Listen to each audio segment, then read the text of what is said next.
Matt, Matt, Matt like melts my heart. I think he from the minute I met him, he was so supportive. Like I'm like a ball of nerves a lot of the times, like especially when it came to the challenges and sleeping outside. I'm not a scaredy cat, but I have anxieties, you know what I mean? Mm-hmm. And everything that I said, even you don't realize how much you talk, like even offhand comments like, oh, like my back is itchy. And he listens to everything. And he would be like, oh, your back is itchy. Like, I'll look and make sure there's not a tick on it. And I'm like, wow, he, everything that anybody, he was just so in tune to every single person. Mm-hmm. And he had this way of just making you feel so calm and secure. And I lost my buff the first night we were sleeping. Like I couldn't find my buff and it was late at night. And I was like, no, just screw it. Like, I'm just going to go to sleep and we'll find it in the morning. And he was like, no, Stephanie, like you're not going to get a good night's sleep unless you find this buff. So like he got out of his sleeping bag, like helped me look for it. It was just, he's a stand-up guy. And although I didn't get to play with him for very long, you know, being on the jury to hear as person after person came off and told me what Matt was doing. Yeah. But then he could just sit at tribal and be so unassuming, right? Was unbelievable. Like I was rooting for him so hard. You know, there was one point, I forget what happened, but I was watching one of the challenges as a jury member and Matt did something awesome. And I was like, oh, like silent, you know, and Justin whacked me. He's like, you're a jury member. Like, don't show any emotion towards the players. And I was like, oh, sorry. It was so hard not to root for Matt. And, you know, he opened up to me about being on the spectrum and loving Pokemon. And I was like, oh my God, I have like so many things we can talk about. And we did. He just supported the hell out of everybody. And how could you not vote for him as a winner? To hear how he played so lovingly and also so like behind the scenes ruthless, but managed to just make it all the way to the end is honorable. Matt, you're a hero. I love him. When Matt started having his illnesses, and I realized at that point that Matt could easily be drug along. Yeah. And from what I had seen, Matt was still useful in challenges. So Matt could still win things, but they would also continue to see him having that weakness that we can beat Matt at any point. Well, Matt wins final immunity. Matt had the big puzzle win there Matt kicking the whole thing over, yelling, Michelle.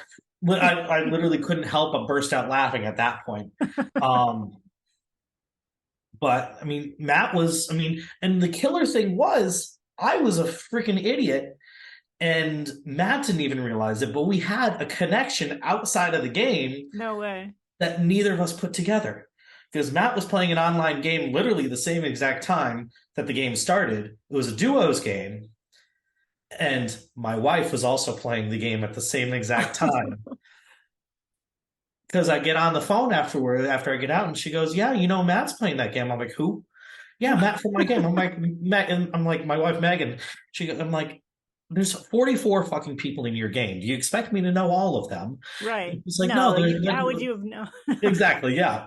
How did Matt play that game while being in Maine without a phone? His partner did. That's it's duos. Okay. He actually got voted out the night that we started. Wow. Yeah. Because it was final 5 at that point. Oh wow. Yeah. 44. That's a long game. Well, it was a pair game, so it was 22 pairs. Okay, it's still long. Oh yeah, it was still a long game. But yeah. So I actually had like a walk up to the water well, and I barely talked. Neither Matt or I talked game at all. Yeah. Like that whole entire walk up, and I'm like, you freaking idiot. I realized afterwards that was a wasted opportunity. Yeah, I was like sort of in the middle on him, where like I was like, he hasn't done that much. Yeah. So like, what's he gonna claim at the end? But at the same time, he's like the underdog who's incredibly likable and easy to talk to. So like, I don't really want to sit with him.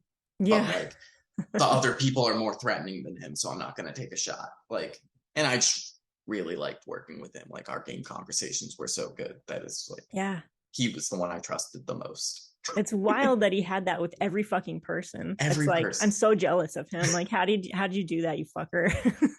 I could never do that. I know, right? Yeah. And I should have realized, oh, he's like that with me, so he should be like that with everybody. Right. You just meet him, have a 5-minute conversation about Beverly, Mass, and he's your best friend. Yeah. Not suspicious at all. Yeah, exactly. I mean, watching Matt finding stuff was always amazing. But then Matt finding stuff and then giving it away. Well, that's what got him to the end. Yep. I mean, when I got back on day 3, I literally walked up the moment that he was sitting on the bench, reached underneath, and pulled out the idol from underneath the bench. Mm-hmm. And I was like, "That's a sly motherfucker. He's got it." He got it immediately. Yeah. But I don't think that's what got him to the end. I think those were things that got him votes, but I don't think he didn't need any of those things, you know? Yeah. I mean, it definitely helped because it showed that he was willing to work with everybody else and he wasn't a self-conscious person. Mm-hmm. And I think having those extra bonds really helped him out in the long run. But again, and then watching him interact with the invisible crowd, especially like during the final immunity challenge, when he realized that he had left pieces out there, he goes back out, but then he realizes that other people had left pieces out there. He literally gave the crowd a look. He's like, ooh, and points to them. Oh, I didn't get that on camera. That's amazing. Oh, it was good. Matt had a sweetness to him. Matt had an underdog story. Matt had, there was so many things that Matt had kind of going into that final, and he had the words to say it. Yes. Like, he was able to explain and express himself in a way that I don't think either of the ladies were able to really match. Mm-hmm. And I loved his story. I mean, like, the jury was like in tears during a lot of his speeches, and like, so like how do you compete with that, right? Like, but like at the end of the day, it's like, they all played a very unique game and they all played very deviously, and so that's something that doesn't take away from any of the players, right? You can't say that they played too deviously and that's why they lost. All three played very deviously. There's something about Matt where like he really like draws you. It's like, I think it's like the mullet combined with the mustache combined with like he has like really good eyes that like they crinkle when they Good eyes. Yes, they crinkle when he smiles, and he like has like a really good giggle that like really like gets you going. And I don't know why I worded it like that. He is like just so genuine all the time, even when he's lying to your face. Like, he's just like so authentically himself, and I like it is so hard to say enough good things about him. And like he is somebody where I could see like myself being good friends with him for years.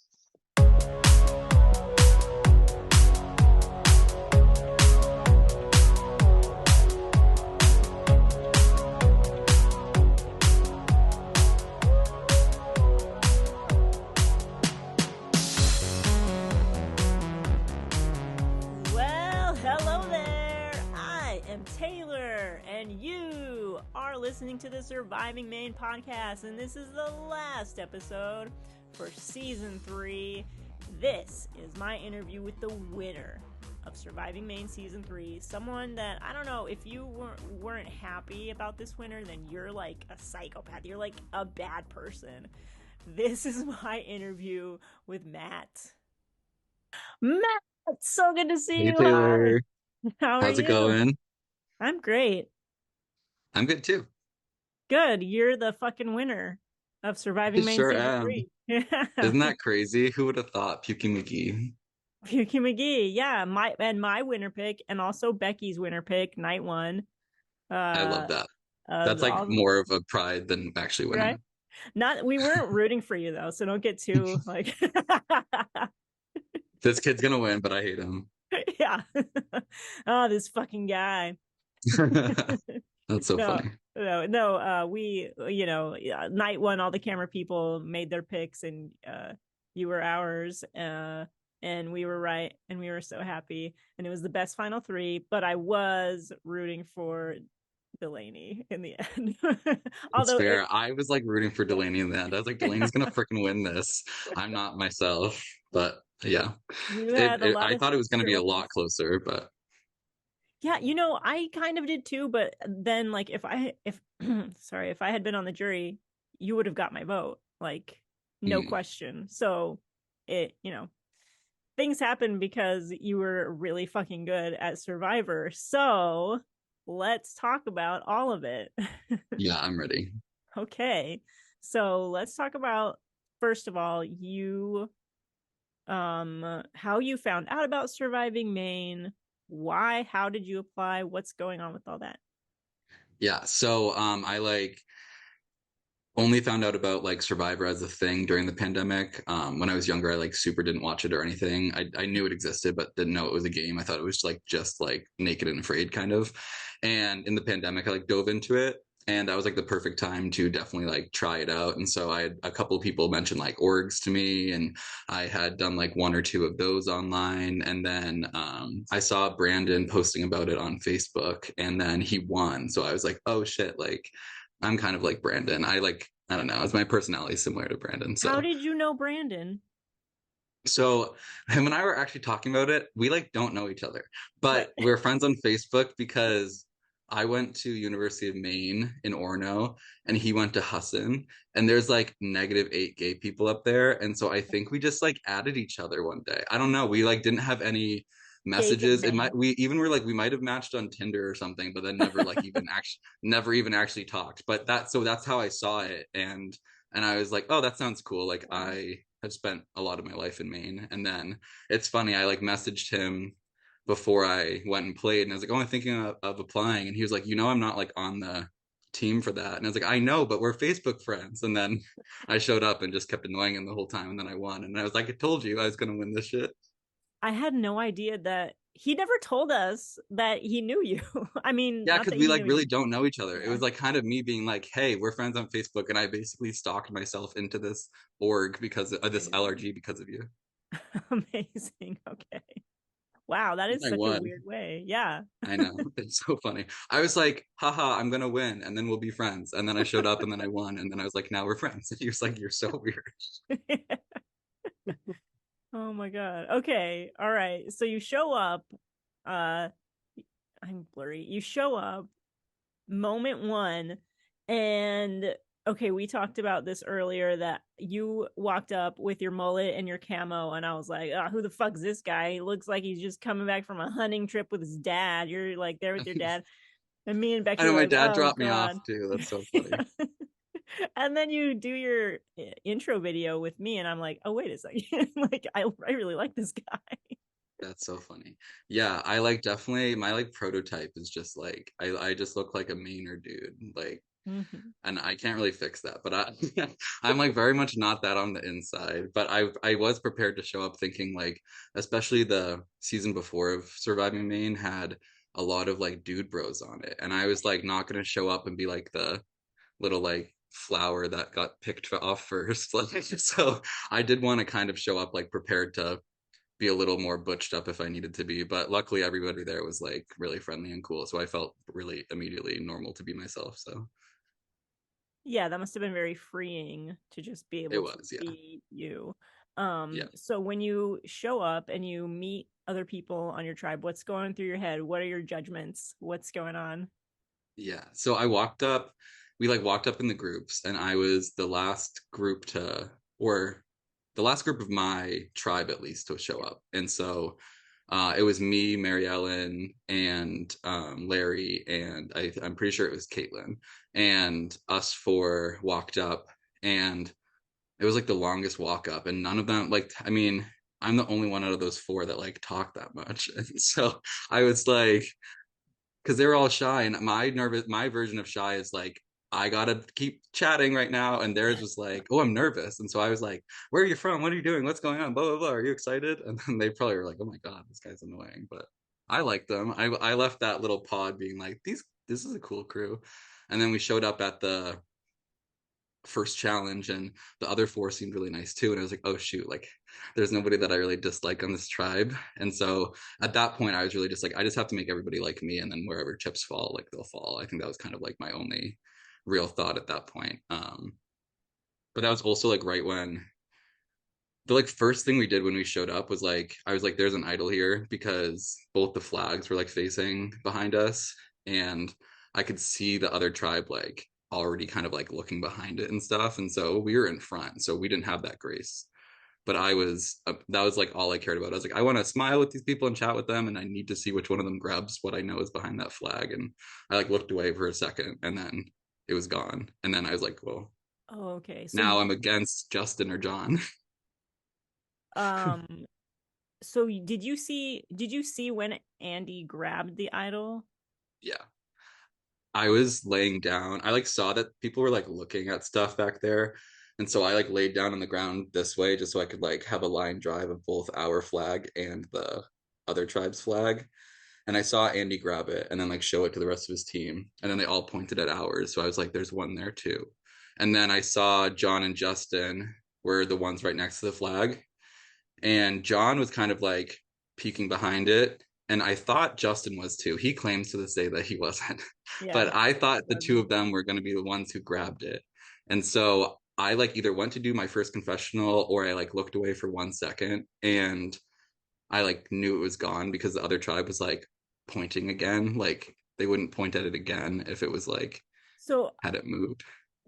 They pointed at it the first. You were at a disadvantage in a couple ways, because you were the second group to walk up, well, the third group to walk up.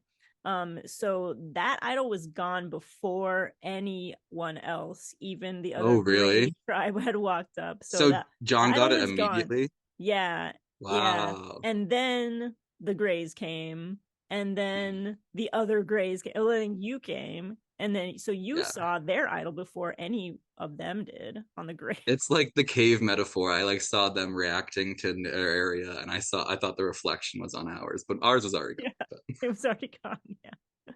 That's so funny. I didn't know that. But yeah, from that, just watching the other tribe like play around with their idol, I was like, John or Justin has it. And then I like immediately like leaned over to Larry and was like, John or Justin has the idol. And I like leaned over to Mary Ellen and was like, John or Justin had the idol. So before we even started the first challenge, like I was like being kind of wild. So I don't know. Yeah. But it got people to kind of trust you. Like Larry and Mary Ellen were like, oh, I need to talk to this Matt guy again, because there's something about an idol. And you weren't wrong. Like, John got it. Yeah, I was not right about who. I actually kind of was like, I think Justin got it, but it might have been John. So I'm so thankful I said it might have been John to people, because in my head for the first like part of that like beginning, I totally thought it was Justin that had it. And then I was like, well, I gotta get Justin like me, and maybe he'll tell me about it. But then later on we chatted about it. Yeah. A few people, I think Stephanie also thought was like for sure Justin has it, but so that first day is like a bunch of challenges, and you don't puke, right? You don't puke that first day.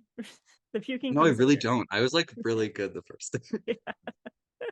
Do you want to talk about anything, like any connections you were making? Like that first day of challenges, it was like the spool challenge was first, because I know it's hard to remember. That one, the camp building challenge, that is a secret because it's not on YouTube. And the idle hands challenge. Okay, yeah. Where you're knocking it off, and you maybe have a connection with Will. I mean, that you and William get paired up there. Yeah, and we went twice against each other. Yeah, and he beat you twice. Super beat me twice, yeah. It was very close the second time, though. It was, but what were your thoughts like during those challenges? What was going on in your head? Yeah, so a couple things. First, me and Larry like really took on the physical brunt of those first few challenges. That was something that I wanted to do going in, because I didn't want to show that I was like good at puzzles right at the beginning. I also didn't want to flub a puzzle because I'm not good at all puzzles. And if I like did that, then it would have looked really bad. Like I was really thankful that not only did John want to do puzzles, but he was also like killing them. So I was like, oh, I don't have any reason to even be like, oh, let me try one. Like that would have been so annoying. And so we really did just take on all of the physical stuff because Justin was really good at aiming and throwing, and like we needed that for a lot of things that day. And so me and Larry, like, I mean, we both talked about it that we weren't in our best physical shape like to be prepared for the show, and then that combined with like the stress of everything and just being the ones that were consistently like moving the rest of our entire tribe on like a spool. That like really like sucked out all of the like food I had in me, like all the water. Like I was drained, and I definitely was feeling some of like the sun exhaustion. At least it wasn't to the point of heat stroke like it was for Larry, but it was definitely like approaching maybe sun poisoning, maybe like heat exhaustion. And I like worked in veterinary medicine for a while, and I was like, what does a sick cow do? Like they sip a lot of water, they sit down a lot, and they seek shade. And like those were the only things that I was like trying to do for the rest of the weekend. And I was like, those cows make it through. The other ones that keep standing are the ones that die. So I was like, I'm just gonna keep sitting in the shade if I need to. But so that was kind of like the start of when I was like, the next day was when I started getting sick. But that first day I was like, oh, these are all the signs of like I'm gonna be not feeling good tomorrow. But I still was like, I wanted to commit to the team, so I was like dying in private. Wow, you were a good cow. I was a good cow. I drank a lot of water, and all the water stayed down. I was like, we don't have to worry. Like I'm getting hydrated. Yeah, that is good. The water was staying down. Yeah, exactly. But in terms of those first challenges, like I really did get close with Larry and Stephanie and Kaya in those first ones, because we were like kind of paired up similarly or like needed each other's help during those ones. And then the building the camp challenge was like huge for relationship building, because everyone got to kind of pair off in different ways. And me and Steph like were grabbing rocks for a lot of the time, and we were just having like full candid conversations like right off the bat about like liking each other and like wanting to work together. Like even Kaya, who like hadn't ever played this game before, like she was talking game like right at that point. So our tribe was definitely playing from like the beginning of that challenge, I think. And I had already kind of set seeds with people on like the walks between stuff, and so they were like skipping the hi, hello, how are yous, and like we were going right into like chatting about what was going on. So that was actually like really fun. So I feel like that first two challenges like really kind of set up me position wise. And then after that I could kind of just see like other people reacting to each other, which was nice. But and then the idle hands challenge, I like went first and then had to go again and lost both of them. And at that point I was like really stressed and panicked, and I was like, does this mean I'm going home? And everybody like was like, no, what the hell? And I was like, oh sorry, I'm not going crazy, I'm good. And so after that they were just like, this kid's nervous and bad at challenges. And I was like, that's exactly what I want you to think. Oh my god.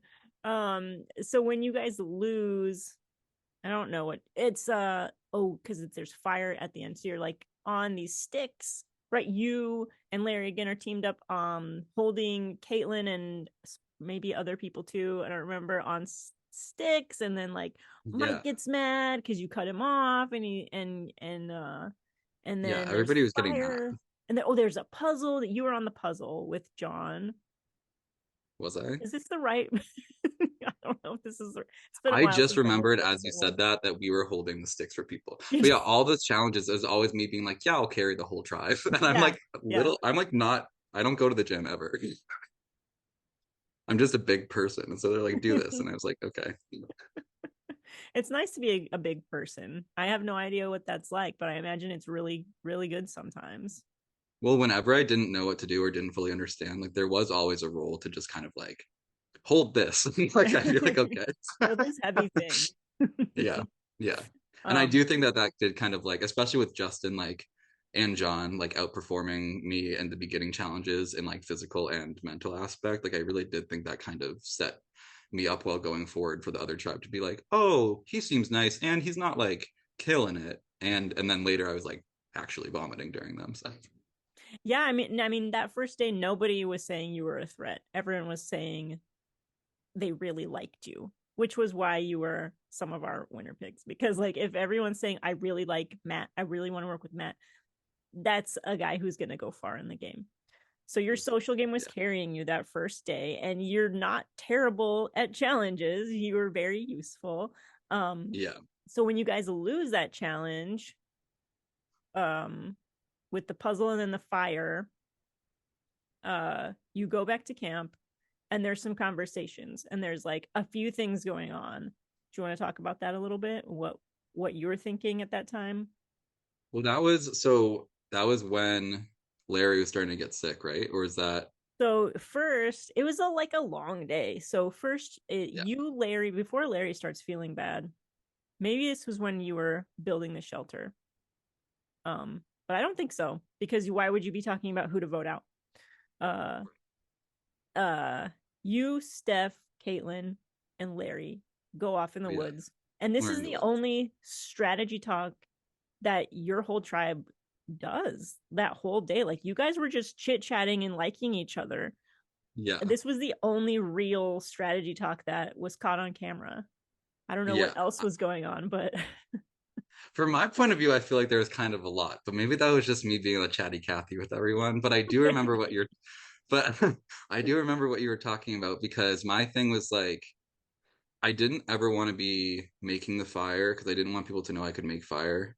And I didn't ever want to be like, I don't know. I didn't want to separate myself so much from the group that I didn't want to be filling up people's waters for them. Like, I always wanted to kind of stay like in the group area. And so what I could do was, I was like, oh, there's this little clearing like right behind the camp that has a bunch of sticks. Like, we should just go get sticks, because Justin's like not going to want to get sticks if he's making the fire the whole night.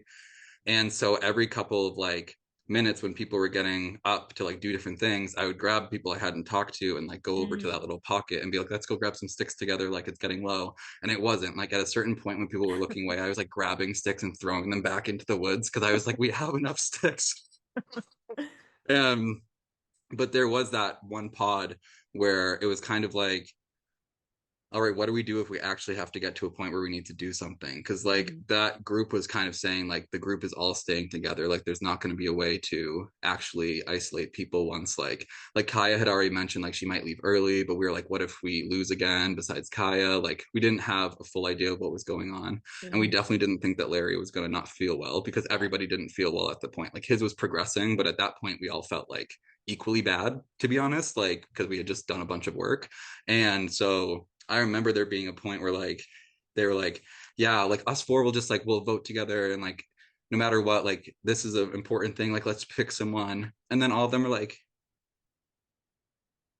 yeah, that's a good idea, but I'm not going to say a name. And then we were like, and then I already had a name in mind, and because in my mind, like it was kind of looking like me, Larry, Kaya, Caitlin, and then me and Steph were kind of in between that group, and then me, Steph, Mary Ellen, and Justin. And then so John really was not only the person that I now is like, he probably has an idol, but also the person that just didn't easily fit into either of those groups. And so I was like, I need this seed to be planted of him going. And so it was basically just at that point where okay, because in the woods, you and Larry at the same time, like you look at him and you're like, let's just say it. And then he says John, and you are like, yes. And Steph and Caitlin are kind of like, oh, okay, I guess so. So how did you have a talk with, because for me, I was just like, what, like, why John? I didn't understand why Larry never really gave a reason. He was like, he just doesn't fit. Like, he's not on the same level as everyone else. And I was like, what does that mean? So did you talk with Larry beforehand about this? And because it makes sense now, what you're saying makes perfect sense. I had chatted with Larry, because I had told Larry that either Justin or John has the idol. And then after I had talked to Justin, and I was like, wait, I don't think Justin has the idol, and also if he does, I still feel good about him, so I don't want people to be aimed at him. Then in my head I was like, well, I already told a couple people that one of them has the idol. And so I had a chat with Larry where I was like, I actually super think it's John. Like, I think it's just John. And that was because after me and John walked to get water once, me and John didn't talk game that whole time. And I was literally like canoodling with everybody else at camp. And I was like, oh, I have a whole walk with John right now. And he has an idol. So I was like, he might tell me about it, or he might say anything that would make me be like, oh, we're buds. And like all it was just like, yeah, you're cool. But it was never like, let's work together or anything. And we literally like walked back to camp after getting water. And then I like walked to Larry and I was like, I think John has the idol. I just walked with him to the water thing. Matt, listeners, Matt has not heard the podcast with John yet, but in John's podcast, he talks about this moment and how he regrets not talking game with you. And like, if he had just talked game with you, how would things have been different? So that's so interesting, because I was just editing that podcast moments ago. Really? So it's like fresh in my mind. So yeah, him and I haven't talked about that since, but that specifically, I was like, I have a whole walk with John right now. And I also in my head was like, I'm not trying to start game talk with everyone. And like, that is kind of a situationally like, probably was not the best thing to like for John, because I had just walked away from chatting with almost everybody else on a little level. And then I was like, now's my time with John. But I was like, I want him to start it with me, which I might not have felt if I wasn't just chatting with everybody else. But I didn't want like, what if he walked back from that and he was like, oh, did Matt talk with you too? Like to everybody, you know? So I didn't want that either. So it really was just kind of situational. I didn't leave that conversation being like, oh, John and I aren't cool. But I was like, all right, there's one person with an idol probably. And that one person's the only one who didn't say they want to keep working with me. So then I went to Larry and then we went in the woods and then we planted that seed there for sure. And I was like, I think I did make Larry say it, which was kind of skeevy of me, but I don't think it didn't seem like that. Okay, good. Okay, so that happens, and then it turns out you're like one of your top 3 probably people, alliance members. Larry is feeling really, really bad, and he goes home, and you cry. I super cried, yeah, because me and Larry were buds the whole time, and I actually was like, we had a conversation at the beginning where we both seemed like so excited. We're like, what if we could actually like make it really far? And it was like, that was the first conversation that I had with somebody that was like that. And it was just like, I didn't want to come into this game and be kind of like flip-flopping around like I kind of ended up having to later. But I did come in like really wanting to like connect with people that first day. I knew it was all challenges that we didn't go home on. And I was like, this is the time to like really make some bonds. And like, he was who I probably made like what could have been the closest bond, like if he didn't end up going home. And I felt bad too, because I almost felt like we were doing so well in those physical challenges. I kept being like, Larry, like, let's do it again. Let's do it for this one. And so I almost was like, shoot, like, did I like get us both really like sick together just because we were like really good at stuff? So I don't know. It was weird, but I was really glad he came back a couple days later just to like hang out and stuff, because I was like, where's Larry? I like yeah. Everybody I really felt like Marianne on her season when what was his name left? Jackson. Yeah. She's screaming when she was just openly screaming, and everybody was like, you're crazy. And I was like, I'm feeling this right now. I was like, if I had to leave because I was a little bit sicker than I am right now, and he was like, I mean, he was getting woozy, but he was like fully coherent enough to be like, this is just so frustrating. And that's hard. It's not like somebody who like broke their leg and like is in hysteria. It was like a very rational person who like realized he needed to go. And I was like, that's sad. It is. Yeah, I would be so sad too. Yeah, and you're really empathetic. I cry at everything myself. I know we have that in common. So we talked about I like can't help it. I like hate when people are like, I'm an empath. I know what you're going through. No. But there is like the hyper empathy thing that like really just like you feel something and you're like, what if that was me?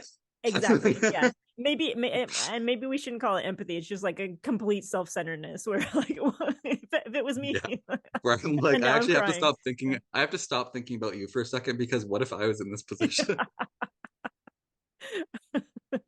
That's so funny. Oh my god. Okay, so you don't have to go to tribal council. Your BFF goes, and that night you don't have a fire. You have a big snorer. Any thoughts on that night? Doesn't matter. That night definitely made me like, as Larry left, I was like already mentally starting to pivot from that side of things that was kind of in my head. because it was like I could align with Larry, Kaya, and Caitlin and try to get out people who we think have an idol, or we could have what started to form, which was like now that Larry was gone, I was like less tied to both of those people because those were who Larry said that they liked, and I liked them as well, but they weren't talking game as much to me. And that was when Justin and Steph like really started talking to me. And then also just from the beginning, like Mary Ellen and I were like buddy buddy, like everything we had to say to each other was just like really fun, and I was like obsessed with her energy. And so that was when that really started to form, was that night. And me and Justin got really close that night because he was helping with the fire, and then I was so hot in our, like, we did such a good job insulating ourselves, and I have like no ability to like auto regulate my heat. Like I was overheating, and so I left the pod area and then went out to the fire with Justin, and then that's when Justin and I got like more closer than we were too. So I felt like Larry leaving really did like lock me into the people who I saw as like my actual four going forward, because Kaya was already talking about leaving, and Caitlin was like awesome, but we weren't having game talk. And so that night was like, and then John was snoring, and I was like, John, I already said your name, like stop, like I was like, please stop giving people reasons to, I was like, I want this to at least not just be me being like, John should go in, he snores by. But yeah. Okay, so you didn't stay up all night, but that core four, it seems to me as though that alliance of you, Mary Ellen, Justin, and Stephanie would have gone the whole way through together, or at least really, really far. Yeah, and I'm actually really interested to see like what would have happened if we had to like aim at each other, like where that would have went, because I feel like later on in the game we would have had different reasons to like Justin steamrolled this whole thing if random chance that happened, and now we got to get him out, or Stephanie's so likable, or like Matt and Mary Ellen are going to team up and get us out, so we have to get one of them. Like I don't know, it could have been anything like that. So that could have been like a fun parallel universe to see in the future. But I do think like from that point forward, those were the people that we were like locked with. And if a swap put us with somebody else, like if I swapped with just John and he had an idol and there was stuff we could do, like that would have been awesome, and we could have made awesome connections from that. But at that moment it was definitely like that four that I had in my mind for sure. Okay. Okay, so what happens next is another challenge that you guys win. Oh wait, I think it's a coffee reward, maybe it's immunity at the same time, I don't remember, but whatever, you guys win. You don't have to go to tribal. That's right, it's both coffee and you don't even like coffee. I do not. Other people are very excited, and you were like, I was like, can we trade it for fruit? And Liza said yes, and then everyone else was like, no, and I was like, we haven't even had rice, you're just gonna shit your pants. They like all did. So I can't believe they all said no about no for real. They're like, it's only a couple pieces of fruit, and I was like, I only have a couple molecules of water left in me, like we need to eat something. Wow. But it was fun. I mean, definitely the morale pickup of the coffee, like they were all really excited. And it definitely like, I mean, it didn't make us feel good, but we were energized going into the next thing, so it was fine. I couldn't finish my cup, so I gave it away. Okay, so you won, and then there's the next challenge and you lose, and it's very close. All the challenges are super, super close. Which challenge is that? I don't even know. I don't know. We'll see how it shakes out. I could think about it, but I could go through my notes. Do you want me to? It's been months, everybody watching. It's been months. Let us live. And I even edited episode 3 when this happens a couple months ago, so I really know nothing. Yeah, it's all gone from my head. It'll be fun to rewatch. It really will. Whatever the challenge was, there were two challenges, I think, and there was a fruit reward, and then we kept running rewards that weren't food, and not like we had no food. And then because Larry left and we didn't have to vote him out, we didn't get Flint from tribal like we were supposed to, and so we still couldn't make the rice even after we lost a tribe member. And then I like shriveled up into my worst self. So it was that second day, and I think you had won that immunity challenge, and Kaya asked, like, when are we getting Flint? Can we get Flint? And then Liza's like, I'll think about it.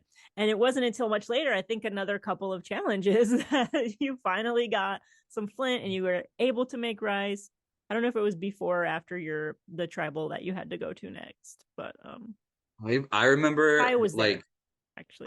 I was puking and nothing was coming up, but it was definitely like very clear that I was like having an episode. Yeah. Yes, that's the challenge, the fucking handball challenge where you start puking. Yeah. And then Liza came over to me and was like, they were like, we're worried about you, which is super valid. Like, I agree. They were like, we're worried about you. Like, what's going on? Like, what do you need? And I was like, well, Liza, like, I really could use some rice. I was like, I don't even need more. I just need to be able to cook it. And we were supposed to. I like was pitching to Liza. Like I was like, if Larry didn't leave, we would have had Flint, and we would have already been able to get rice. And then the next challenge, we were able to maybe get it because we won the challenge, but then he still didn't give it to us, which is totally fine. I love that. But if you're asking what I need right now, I need that rice. And that was when they were really nice and gave us the Flint after that point. And that's amazing. We had like 15 minutes to make the rice. It was the most watery. John made it, which was very nice of John. I don't think it was his fault. It was bad. I think it was the time constraint. But I was chewing on wet rice, and I was like, "This will be so good for me. I'll be good, Liza." But God bless Liza for actually giving us that Flint, because I do think it's the reason I stayed in the game. So, jeez, man. Yeah. Okay, so let's talk about this. So you guys are like cooking the rice or trying to like even start a fire. At the same time that you're kind of scrambling because now Kaya, who has been saying this whole time, send me home, is now saying like, maybe I'll use my shot in the dark. So what were you thinking about all that?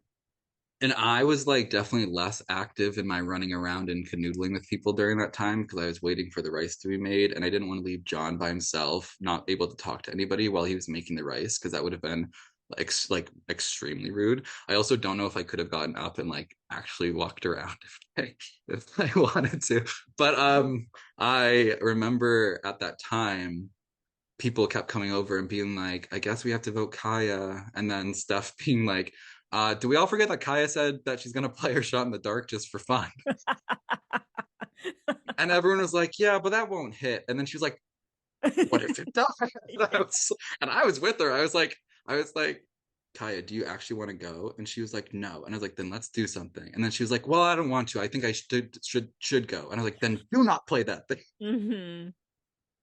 Because I was like, a random person's gonna go, and then there's gonna be like the most drama. And if you actually like us and you want us to not have drama next round, then like you either need to like work with me right now to figure out what to do, because I have already been telling people John needs to leave, or you need to like make us all go in with a united front. But it was hard because when we finally got there, I was like, did I just talk her out of doing something that would have helped her? You know, it was really interesting. It would have helped you. I mean, not that you needed the help, obviously, but I mean, it could have helped your alliance stay stronger. Maybe Steph wouldn't have been swap screwed. I don't know. Who knows what? No, totally. There was so many things that, like, there was so many benefits that I saw of Kai staying there. Besides just like, even if there were none, I liked her. You know, like there was like she was a huge asset. She was also like kind of viewed as a wild card, which if she was swapped somewhere, they might want to get rid of that. Also, if they wanted to use her in the future, then she could have pretended to do that and then told us stuff. Like there's so many things that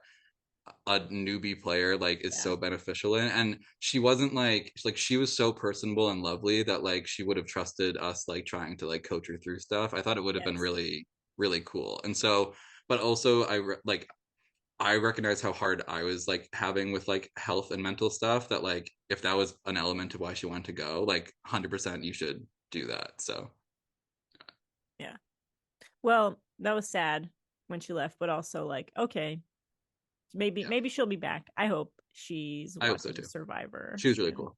We've been chatting a bit since the game ended, and I just think she's so funny. So nice. Okay, so after this, I think is the swap. Is that right? Yeah. Okay, the swap. And yes.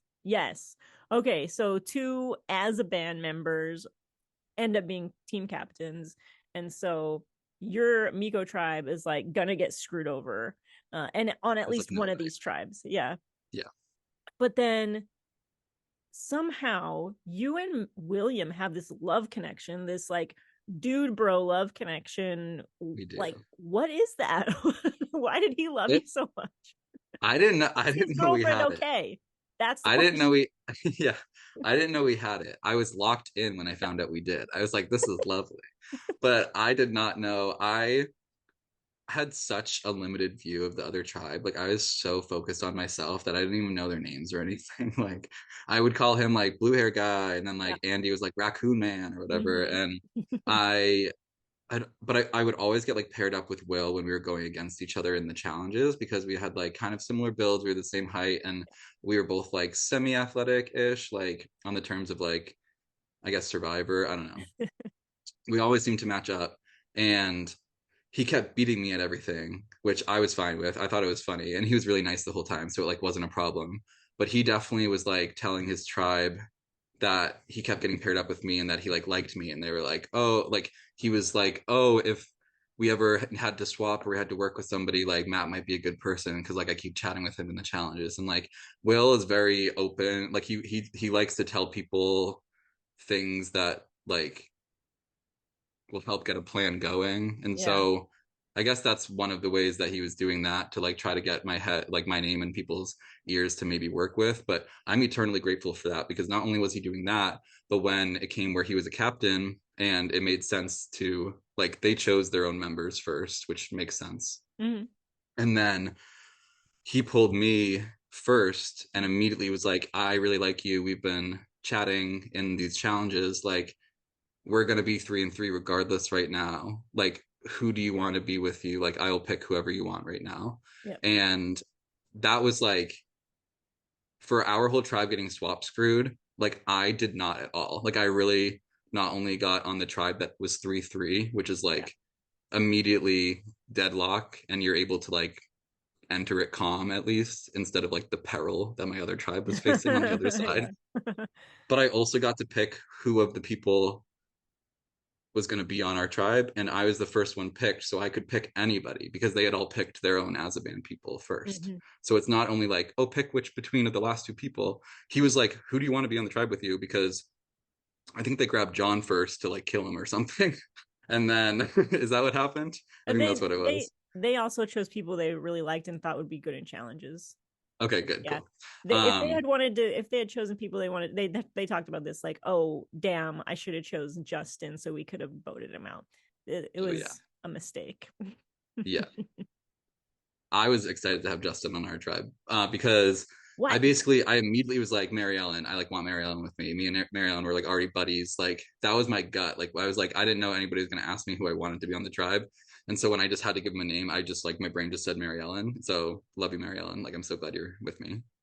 And then I also was a little nervous that if she went over there and then they lost, that it might be because of like a random, like she was fully holding her own in challenges, but it was also like, we hadn't had like a crazy physical one in a while. And I was a little nervous that if it was like everybody has to run and pick something up, like that's the one thing that Mary Ellen, like she was nailing everything else. But I was like, if she goes over there, like, I don't want her to leave. Like, I'd rather it be between a 3-3 thing. Like, she would do so much better in a 3-3 situation where she's able to use her social skills to like get herself in a good spot than have to immediately just prove herself in every aspect right away. So I was really happy to have Mary Ellen with me. After that, he was like, okay, who else? And I was like, I get to pick another one. I was like, can you pick one, please? Like, I was like, why are you doing this? And then it was Steph and Justin that I could pick between. And those were the two other people that were in my 4 that I wanted. And so I basically was like, Justin's going to help us with challenges. And in my head, I was like, Steph's going to go to exile and get an idol. So like, that's the best thing that I can hopefully have happen, because Justin was a huge asset on those next few challenges. So I am so glad he was there for that. And also, I don't know, it was just interesting that that's how it shook out. It was like, it went from our tribe being completely effed and everybody getting swap screwed from our tribe to me weirdly crafting our tribe as well and getting to set it up with like how would help me going forward. So I was not mad about that swap, even though we technically got screwed over. Yeah, the only thing that confused me about all that, it makes sense, like when you picked Mary Ellen, I was like, oh, he doesn't want her to be the first one voted out next, right? But I had thought that you and Steph were like the tightest of anybody, so I was confused about that. But I mean, choosing Justin for Tribe Strike obviously makes sense too. Yeah, I like seeing how stuff played out. Like I like consistently kind of regret not choosing Steph, but it's hard because like I don't really fully know what I would have done differently. Like Steph was the one that was like already showing how scrappy she was and like ready to play this game, and like we knew that there was an exile and that there's probably going to be an idol there or something. And I was like, if anybody can work their way into that other tribe, like, and either use an idol or smooth their way to the end, like I thought that would be Steph. And so I was like, I don't know, she wants to play this game, I bet she can do it. Like that's probably because even like it was funny. I felt like Will was not happy with me choosing Mary Ellen. And then I was like, well, I'm glad I chose Mary Ellen then. And then when it was between Justin and Steph, he was like, are you sure not Steph? I was like, well, do you want to win the challenge or do you want to meet Steph? And he was like, so then we chose Justin. And then so I was just like, please survive Steph. And then I don't know. I would have loved if she made merge because that would have been immensely helpful for me. So you didn't need it though. So whatever. Period. So you guys win now. Now you're like on a winning tribe that's like kind of consistently winning. And you're just watching your former Miko tribe members getting picked off viciously, but whatever, they're not in your alliance anyway, so who cares, right? It was interesting because I was kind of like, it's hard because if we had swapped differently, like then they would have been in my alliance, you know what I mean? Like I was in a position where I could have shifted and figured something out, but like watch it, I was kind of like, well, if this is the way that I just kind of decided my game's gonna go, I guess those are the ones that I'm glad are leaving. But it was hard because each time I was like, please idle somebody out and like please still be there next round. Like why, like, and to I don't even fully have, it's gonna be interesting for me to watch back as well because I don't have the full grasp of everything that happened over there. But there was like little things that could have went differently that would have led to successes over there, which is why it's so frustrating because I didn't want to have to play like a scrappy from the bottom game at merge, and then all I could do was like watch as the people that would have allowed that to not happen like get picked off. But then I also wasn't like in any mood to sacrifice a challenge or forfeit a challenge because I would still have to meet all of the people that were sending home all of my tribe mates at merge, and these three were the only people who I could forge an alliance with to save me from them. So I didn't want them to go if they didn't have to. And then so it wasn't until the Trish one that somebody had to go. But I was like, no, we're winning all these because I need these three people and these two people I'm with from my OG tribe to actually make merge so that I don't get picked off right at the beginning. But then we lost one. But yeah, so let's talk about the one it was like the first blowout, I think maybe. It was a super blowout.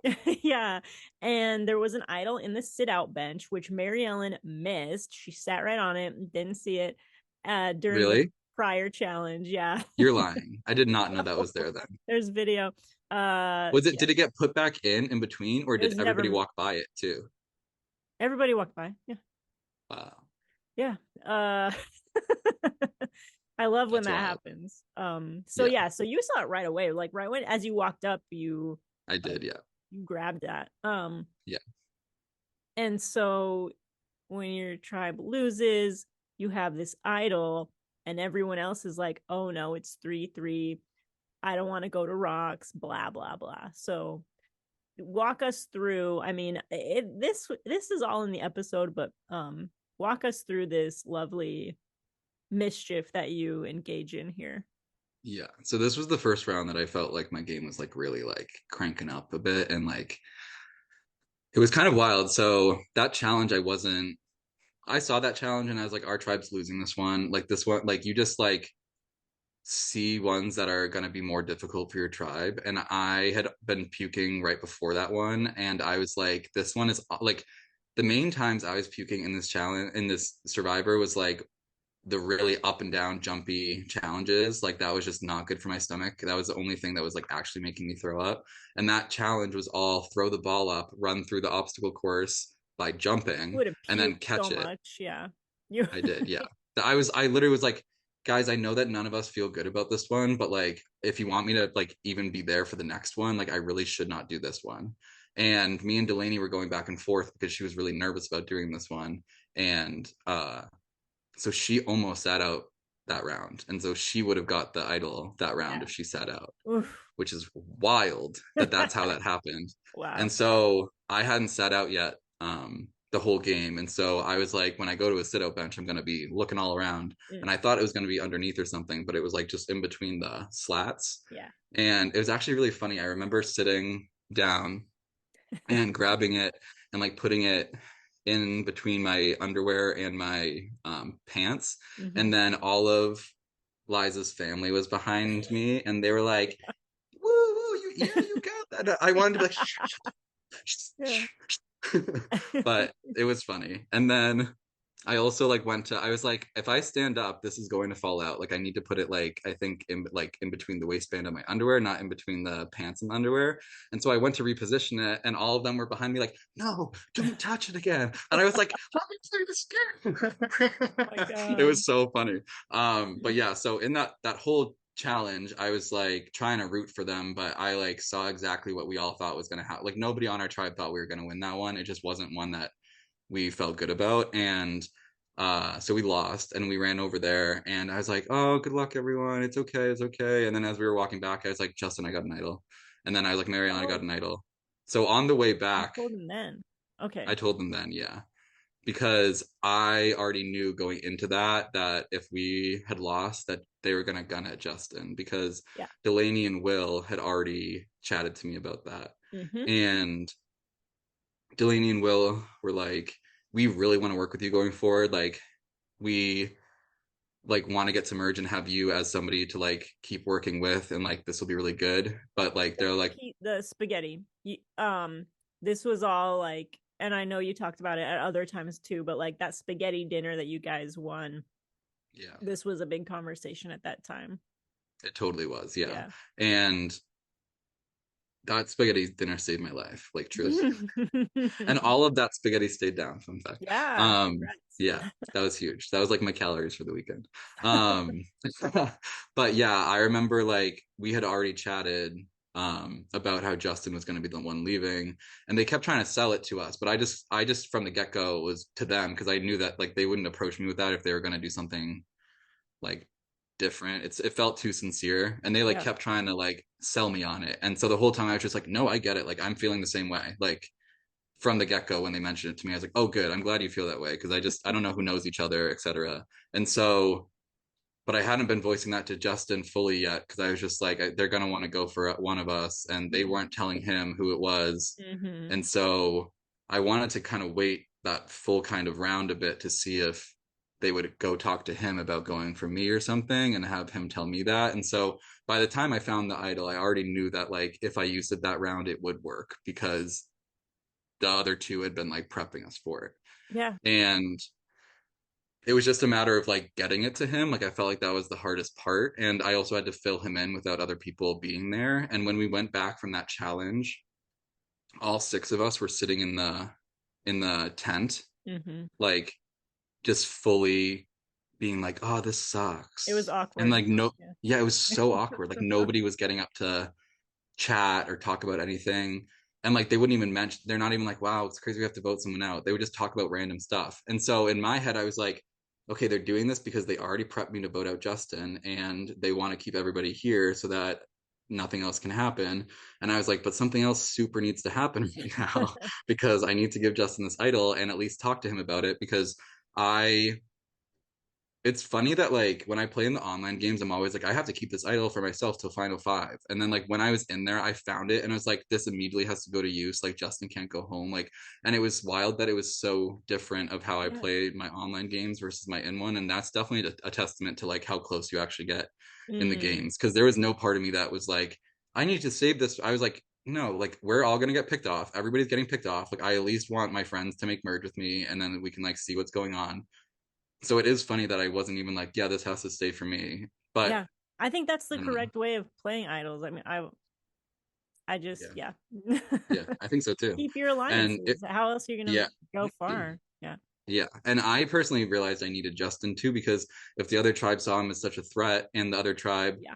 was already like viewing him as like the mouthier one, or like the one they'd maybe go for first, like if he wasn't there at merge with me, like I would have been the merge boot like easily. And like Mike has said that since to me, like they would have at least tried to gun for me. My name would have come up, and it didn't come up at It all wouldn't have that been round. you. There's no way it would have been you though. But But there I would have have a been a question. handful of people that would have like at least like Yeah. pushed for it or brought Oh, it up. yeah. Yeah. Definitely. I have a question about if you hadn't found the idol. Yeah. What you would have voted Justin out. I probably would have, yeah. But I would have like, it's hard because there wasn't really much room to pivot, because I had already been like prepping with uh Will and Delaney that that's what I was gonna do. Yeah. But I also like, I don't know, it's hard. Looking back, I found the idol and immediately was like, oh good, I don't have to do any of that. But if I had like, if I had even found that idol during camp time instead of before camp time, like the plan might have been different, because I might have been like, all right, Justin, what are we doing? And like, he doesn't seem like somebody who would be like fine with like rocks, you know? So like we would have been trying to figure something else out. So I don't really, I don't know. I like might have, I remember being worried about Trish just because the other two had like given me so many like promises of working together. Yeah. Yeah. And her and I had really great talks. And like we even did have like one or two that were like, oh my God, yeah, this is so fun that we get to play together and stuff. But it just wasn't on the same level. And so I might have tried to shift it onto Trish, because it really did feel like Will and Delaney were the ones that were coming up to me and Mary Ellen and then being like, and we also like Trish, which showed that they didn't want to vote for her, but it also showed me that they didn't want to include her in that conversation. So I don't know. I don't know. I'm glad I didn't have to worry about that, because if I did vote out Justin, it would have been like really setting me up for like a bad vibe to go into the next round with. And that would have been like probably not the best thing to meet a ton of new people with. So but I remember in that tent, like when we were all just sitting around, I was like, do we want to like play Survivor? Like, do we want to get up and like all pair off and talk to each other, like just in different spots? And they were like, oh, that's a good idea. And then I was like, okay, cool. Like everybody like go. And then everybody left. And it was just me, Justin, sitting there. And I was like, oh, okay, you're getting voted out and I have an idol. And he was like, what? Yeah. Yeah. Like, when he came to do his confessional, he was like, Matt gave me an idol. I don't know if it's real. I don't know if I should trust him. They might be voting for him. If it is real, what if he goes? He was very stressed out. So it was fun. It was fun. It was fun because I thought that he was going to be the person that had the full thumb on the swap tribe. And I was like, ooh, he, Justin, like, I know what's going on. And this is going to be very embarrassing for me if I'm wrong, but I am fully committing to this and you have to do it. No, but you knew exactly what was going on. Yeah, thankfully, thank God. Yeah, and it would have been so boring if you and Mary Ellen had just had to go, because Mary Ellen was definitely gonna vote for Justin. Yeah. So it would have been him. Yeah. You wouldn't have been able to figure anything else out, I don't think. No, who knows? I don't think so. But much more exciting. Even though one of my very closest friends in the world, Trisha, got voted out. I liked her a lot. Really I felt bad that I was serious when I was saying like I want all 6 of us to get to merge, because if I had one more number like that we just were together, that would have been awesome. Especially if we didn't have to go to any tribals, then we wouldn't have had any reason to be mad at each other. Like we would have actually entered merge like in a really good spot. And yeah, it was just a bummer. I think Justin's been like, oh yeah, if I could do anything different, I would have voted Delaney out there. But I was like, I'm glad he didn't. I think it was the right move for me. So for you, it worked out perfectly because Delaney wanted to go with you to the end, no matter what. Yeah, Delaney was like my major. Go with Delaney or Will. Yeah, Delaney was my major protector going forward from everyone. She was like your guardian angel, especially from Jess, who was like, "Can we get rid of Matt?" And Delaney was like, "No." Wait, what? Jess wanted to get rid of you? I have none of that on film. I think it was less of I want to get rid of Matt and more of should we consider this? And should we be worried about this? And Delaney being like, no. That's what the conversations have been so far. I feel like I was the one that wanted to go for Jess multiple times and then just straight up couldn't, which kudos to Jess. She could not get voted out. No, she couldn't. It was so much fun watching you guys because it was like the three that I was rooting for so hard. That's my so winner fun. pick and my two favorite women. Anyways, what a great season. So now it's merge. No, well, Stephanie gets voted out next, and that's fucking bummer. And then it's merge time. Yeah. And during this merge, you make even more connections. I do. So tell us about that, because now you have a new best friend. I love Dan. Yeah, so we got to merge, and the merge feast was first, and I remember showing up there, and they're like strategically not being like enough food for everyone. I was like, y'all are. There was like, if everybody wanted a hot dog or if everybody wanted a hamburger, they couldn't have that. And I immediately, so I was one of the last ones to sit down, and we walk in like kind of a line along the seats, and everybody walks past the bowl of chips, and I was the last one to sit down. There was actually one person to my right. It's all kind of a blur at this point, but I remember seeing the bag of chips and also seeing the hot dogs and hamburgers, and I was like frothing at this point. I was like, I want one of those hot dogs or hamburgers so bad. And then nobody was touching the food. They were all just getting to know each other, which is smart. Like, that's what you should be doing. But I was like feral at this point for food. And I saw the chips, and underneath one of the bags of chips was the advantage that I ended up getting. And I just straight up assumed everybody had seen it. Like I now looking back, I've only found out that Justin had saw it, I think. No one else, just Justin. It was so visible. But it was really, for everybody watching, it was very visible. So visible. And I think they were all so excited to like meet people, and like I was just, I don't know, a little fatty. I was like, I need my food. I'm excited. But we walked in, and yeah, it was like right there underneath the chips, and I truly thought, because Jess was next to me, I thought she saw it, and I thought she saw me grab it. So I was very nervous about Jess, which is why I ultimately, I think, aimed at her going forward. But I was really nervous that Jess saw it and she didn't. And she and I have been chatting because she is convinced that they're pickle chips, and I'm convinced that they're sour cream and onion. Convinced. And I don't like sour cream and onion chips, which is why I don't like pickle either. So, but she was like, I'm not going to grab those chips. Pickle chips sound gross. And then I went and grabbed them, and she was like, dang, Matt likes pickle chips. That's weird. And I only grabbed those chips because it had the advantage under it. But I like went in like this, grabbed them both, and then pulled it back, and then coughed and put it in my crotch, and then opened the chips. And I was like, that was not subtle. And then I like made eye contact with Addison, who was filming, and he was like, wow. And I was like, fucking I was like, you're gonna get me in trouble. Addison's such a little bastard. He's always I hadn't even met him at that point. I was like, who is this? Oh yeah, because he was always with the other tribe. And I was only ever on the Miko tribe, which is so funny. But yeah, during that, I mean, that was cool. I didn't even read what it was till later, like much later actually, because that was like when we all did like kind of the circle around to chat with each other after that, and then like some people were looking for advantages underneath the flag, and I was like, I don't need one because I got it, so I'm gonna go chat with everybody else.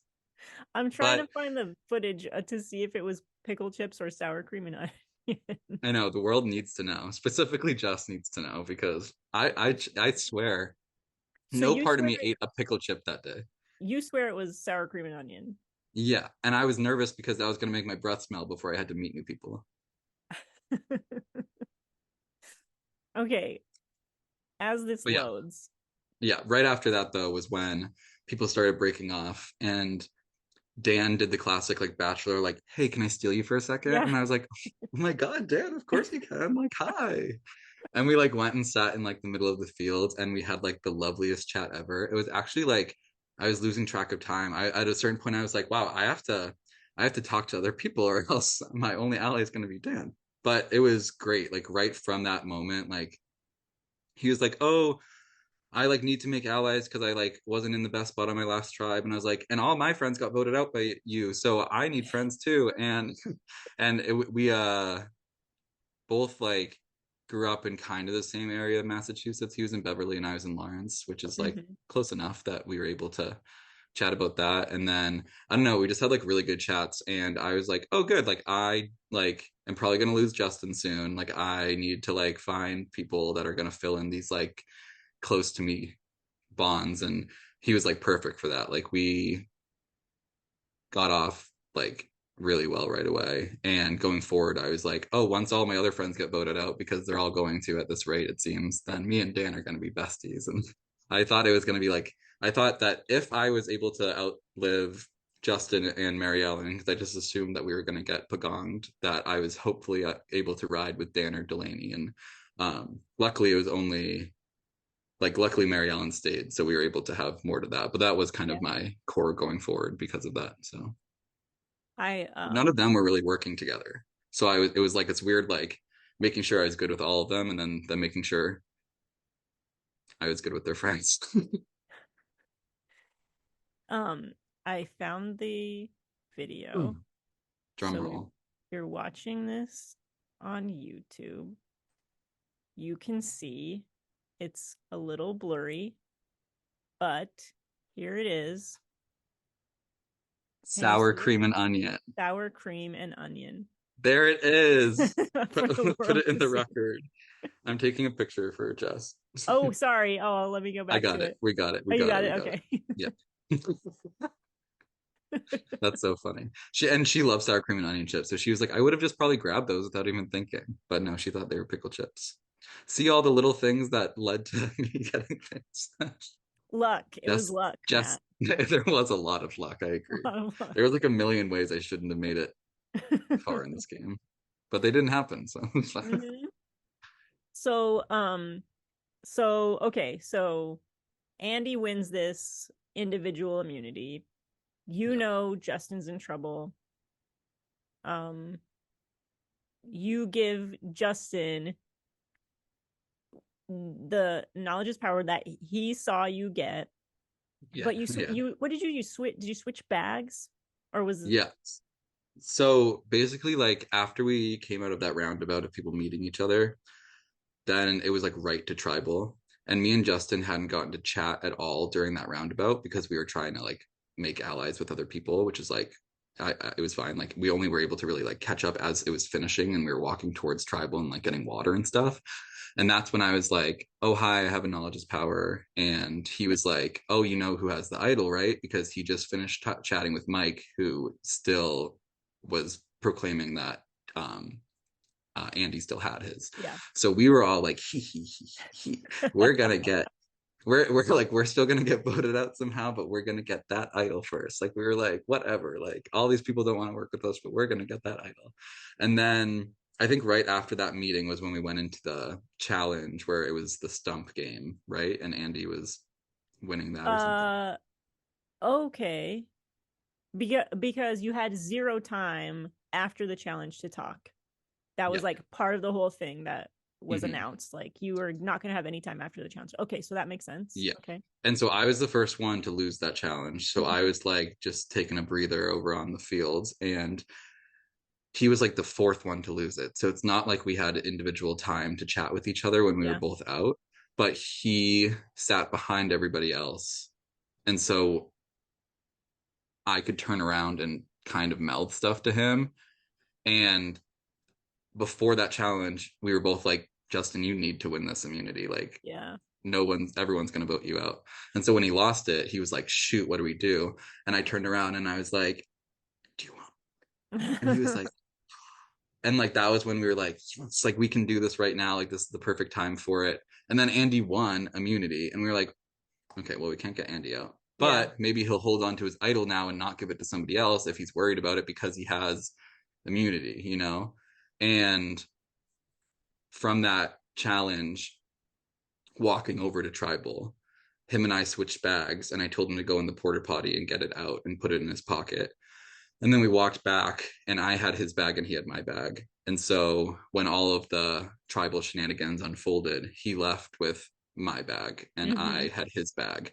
And so afterwards, I took his the shot in the dark and then I threw his bag with his stuff like over towards the sitting area. But Matt, did you ever ask Liza if that was legal to do? they never, from my point of view, and other people were saying it too, we didn't really get shot in the dark clarifications.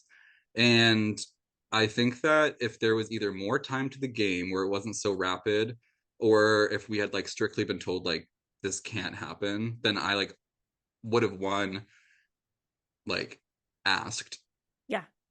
or two just not done it. Mhm. But like in that moment when it all like was making sense and we strictly like just didn't know what we could or could not do with them, like a few rounds prior I still thought it was like a fire token.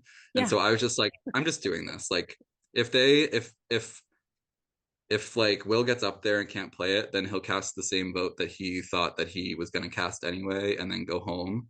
And so I kind of was just like, I hope this works, and Yeah. they'll tell them if it doesn't. So that's kind of what I was running on. I would say like let this be a lesson to you future LRG players. Do apologize later. Act now, apologize later. Because if there's no set out rules, then there wasn't. Liza didn't even tell production about the shot in the dark. We had no idea. Yeah. So if there's no rules, then just do.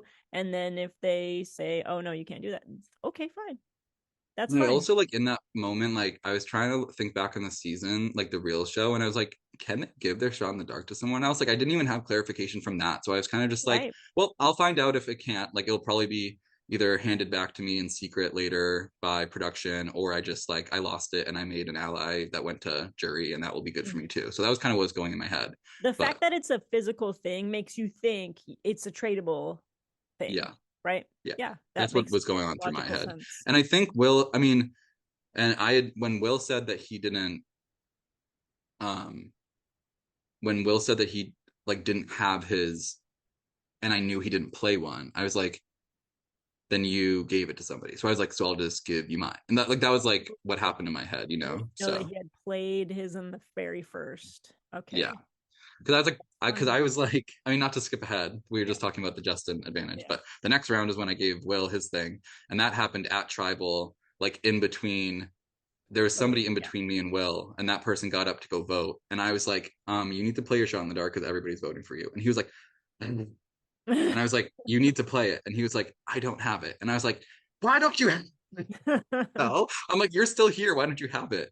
And he was like, I just don't. And so I just reached into the bag and gave him one of the two that I now had. So and then he said that he almost picked the right one. He like picked it up and then put it down or something. He picked it up and put it down. It's in the episode too. That would have been wild. Yeah. And oh my god, I don't even know how I would have handled him coming back and then still trying to keep up the lie that I didn't give it to him, because the only way that it worked was because after he left, we like popped around the corner after Tribal, and everybody was like, how did he get another one? Like, who gave him that? And I was like, it wasn't me, I have mine. And they were all like, why, what, then who was it? And I was like, someone over here is a little sneaky rat on your team. And they were like, well, then they had this theory that like once you're voted out, you can will it back in the game. Like that was their working theory that I think they kind of accepted. So funny. You caused so much drama, Matt. I was just, I don't know. I was like in peril mode. I was just like, I have to do this and this and this and this. I felt like I was making little fires for myself, and like I couldn't even like play the game sometimes because I was like putting them out. So anything else to say about the will vote or the strategy going in? Because that was kind of a wild round, and it wasn't always going to be William there. It could have been Mike. Anything else? Any other thoughts? I just had pretty low optics from that round. Like I just came out of Justin leaving, and nobody wanted to make it obvious that they were working with me after Justin left. And so like even like Delaney was being kind of like rightfully standoffish that round. Like I knew I was good with her, but I was also like, this is a round where she doesn't want to give me much info, and I'm fine with that. Like as long as like she'll tell me if it's me, but otherwise like I'm probably not going to know what's going on. And I didn't even know it was Will until like going up to the line. I was like, hey Delaney, you like have to tell me. and she was like, it's Will. And then I was like, and then I mean the thing she didn't want to happen was me to do something that would help Will, and then I immediately did. So like I fully understood why Delaney was being the way she was that round. It didn't make me lose any trust in her, but it was definitely like her being smart and then me being like annoying, and then I was annoying. So it was interesting though, because both those rounds like really set me up to have two people that were like really thankful for me at the beginning part of the jury. It sure did, Matt. Wow. Like it was huge. Like I almost am glad that neither of them worked out in hindsight, because otherwise I would have had two people in the game that knew I made a move that would have had to get rid of me later. Like I love Justin and I would have loved to get to the end of the game with him, but like he's a very good player, and like there's no part of me that doesn't at least want to consider that if we were at final four, he would be like, how would this look if we both made it to the end? You know what I mean? Like all of those things didn't even have to like come into play, because like I was the one that was like randomly lucking out this game, and like those people were the ones that just randomly weren't. Like Will coming back would have been an F show for me, because he is not, despite being so loyal, he is not the best liar, and it would have probably come out that I gave that to him, and then Mike would have like shot me in the head or something, like something that, you know what I mean, like something like that would have happened. And so them both leaving, Justin going to be able to explain to Trish what just happened, and then Steph being randomly on the jury and her being like, yeah, Matt's great. That was all like huge. And it was at that moment that I was like, I truly just have to get to the end and I might be able to scrap a couple votes. And that was why at that point the game was just get to the end. Like I had 2 rounds of like stuff that I could say, and then anything after that was like bonus in my eyes. Okay. Yeah. So, all right. William goes, and then it's probably gross food eating challenge, which you don't puke because you don't eat the whatever it was that you wouldn't eat. Yeah. It's a bummer. I actually like was so excited for a gross food challenge. Like whenever I watch MTV The Challenge or any of these Survivor ones, I'm like, that's something I can do. And like I've played a couple of the Zoom games online where you're not like physically starving and like dehydrated and like your body is not working with you. And we've had some gross food eating challenges on that where like you have to like the first person to like eat a raw egg or like a hard boiled egg as fast as you can. Like I've won stuff like that. So like in my head, I was like, oh, this is what I can do. And it's wild because like I didn't even feel like the food tasted that gross, but it was just my body was in such like a mode of like, we only want things that will help us in our body. And like it was like physically not letting me swallow stuff. And I was like, this is so frustrating. I was like putting it in the back of my throat just so it could like fall down earlier, like easier, and it like wasn't. And like that first food natto, like I used to eat that for breakfast because one of my coworkers at the aquarium would bring it all the time. And I was like, this is like a common breakfast food, fun fact. And so I was like, not even like, it was infuriating. It was like when I wanted to eat all that rice and I could only have a couple bites because my body was just like in that type of mode. So I do have a newfound respect for that challenge, because I used to just be like, just eat it, you're annoying. Right. And my body literally was like, you can't get this down. So and then to look over and see Delaney and Jess just absolutely like shoveling that, I was like, you guys are such badasses. Like they truly, it was cool. I was like, yes, Rich, get it. It was my favorite challenge just because they were just so amazing at it. And they were the ones that they were like, the most grossed out. That was hard. And I was like, you did not make it look hard. I was like, that was some career Hunger Games shit, like District 2, like you prep for that. Okay. They were scary at the end game. I knew they were physical champions the whole time, but they like didn't get any more tired. And I was like, these 2 titans are so scary. This whole thing. Oh shit. Okay, so what happens here? Oh yeah. So you are just kind of like flying along. You're kind of riding coattails at this point, but you have Dan that nobody really knows. Like nobody knows about you and Dan. Jess just wants Mike out, so she starts making it happen and trying to work with Mary Ellen. And you and Mary Ellen are the first people that she tells, like, hey, you want to do this thing? Right. Yeah. Do you want to talk about how any of that went down?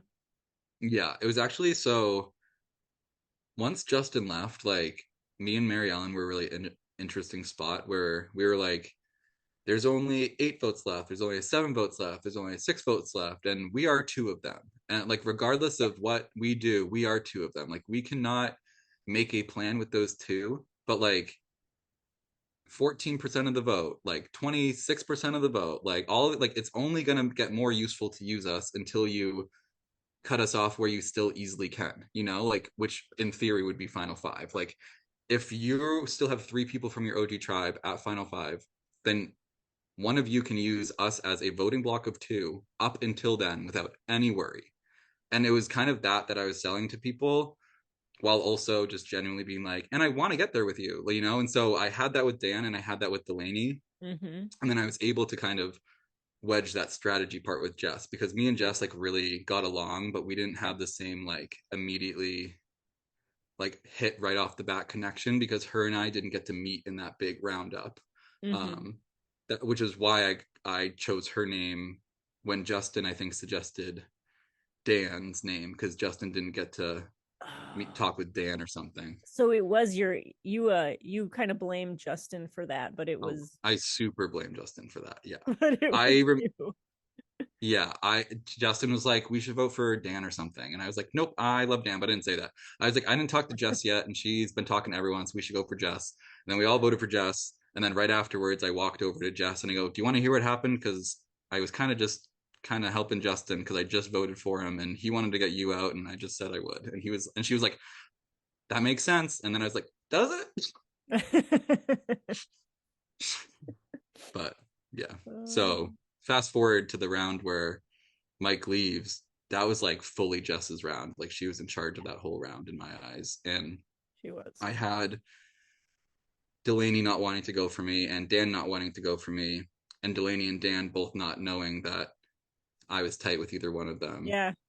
And which was super helpful, because I think that kept kind of like me off the radar. Like I looked like I was helpful to each of them instead of something that they should be worried about. And Jess came to me and Mary Ellen and was like, we should go for Mike. And that round was interesting because right at the beginning I talked to Mike, and this was like the 4th round in a row of Mike being like, we should do something next round, it's just not the round. Which now in my eyes I was like, he's not giving me anything for 4 rounds. I'm like, there's really not that many rounds in this game. Like, when are you going to work with me? And everybody else was like, at least being like, hey, like, I can't tell you this, but like next round, I actually have an idea of what we should do. Like his was just like, I like you. We'll work together eventually. And so when I went to Jess, and Jess was like, I think I even told Jess, like, Mike wants to make a big move. And in my eyes, that might be you. But I didn't say like Mike went for Jess or anything. But it was funny because her response was kind of like, it doesn't matter. I know what's going on this round. And it was nicer than that. It wasn't like any bit cocky. But she basically was like, oh, don't even worry about that. I know what's going on. We're going to get Mike out and you'll be good. And I was like, oh my God, sick.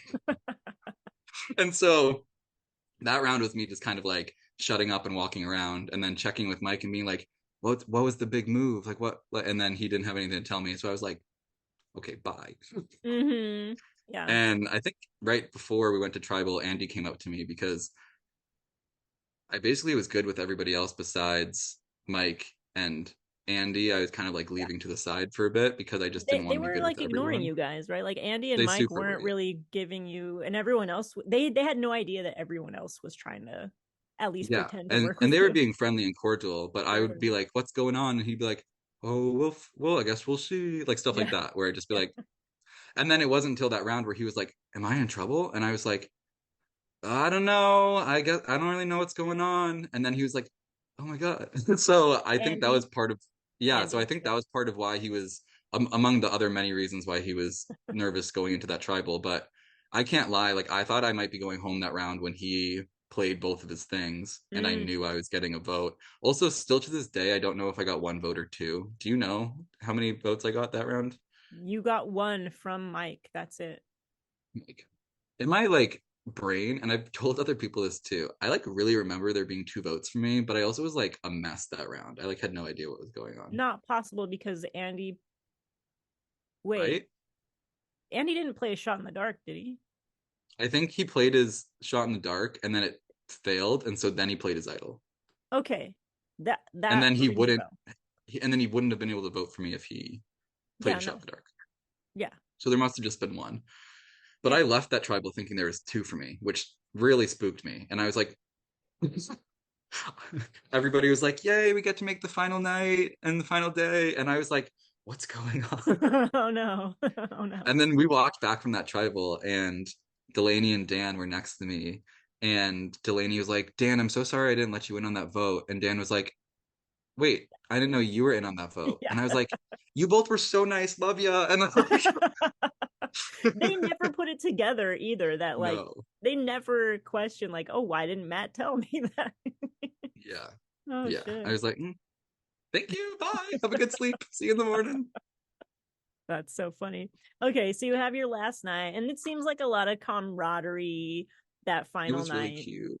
Yeah. It looked really cute. That was actually like probably one of the best parts of the game, was that bedtime, and then that following morning was like, I don't even remember if there was cameras there for that, but we had like the cutest conversation in our shelter. It was like everybody talking about like what it meant to them to be here, and then we like transformed into a conversation about like self-identity, and like I don't know, everybody I think was just like so pent up that it felt good to like, not necessarily, I think trauma dump's a bad word, but that's the only one I can think of right now. But people were just kind of like sharing really intimate stories. And everybody was like weeping and crying. And like, it was just I know it was really cute though. I remember it very fondly. And then we like all kind of had this moment where we were like, today's gonna be really hard. Like, but we had this right now. And we like all slept together last night really cutely. It was like really sweet. So sweet. that was, yeah. I love that. This. And then we like entered the bloodbath of the final 6 or whatever. Yeah, so then it's the final day, and like things get a little wild, because Andy wins immunity again, and like Andy is everyone's target. I wanted Andy out for so long, and he was like immune for most of the game. Just kidding. But yeah, no, I definitely like, if I knew Andy was going to win so many immunities, I would have tried to work with him earlier. Like I was only excluding him because I was like, eventually he'll have to go. and then he like kept, it was actually fun that we like got to a point where we were able to like try to work together and like talk game and stuff, because it was just very clear that beforehand it made like a lot of sense for neither of us to really do that with each other. And then it wasn't until he won immunity that I was like, hey Andy, like how's your game going? Like, do you want to play together? And I remember that challenge too. I think that was the one where it was the skeet shooting one, the plates on the wall, or the slingshot. Maybe it was a slingshot into the plates. No, that's the next one. Did he win that one too? Yeah. This is the one where you're holding and your thing was broken.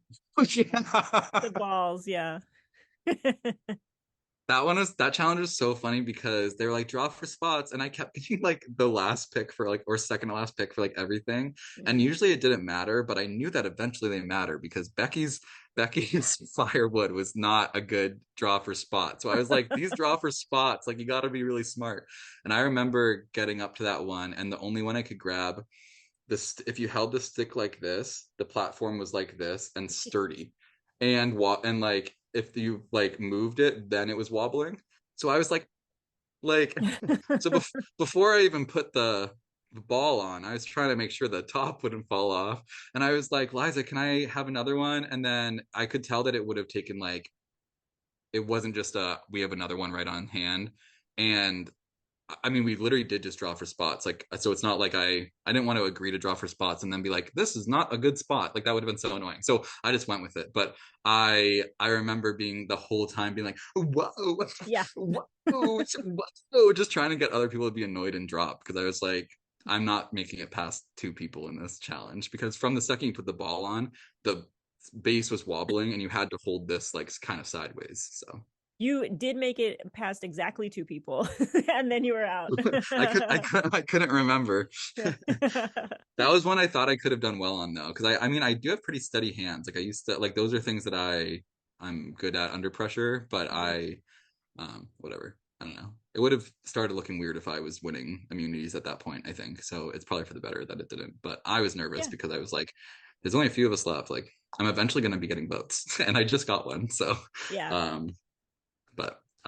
so lucky you go up to Andy like, congratulations, and he's like, I want to make a move now. Suddenly Andy, I was like, out of nowhere, wants to make a move.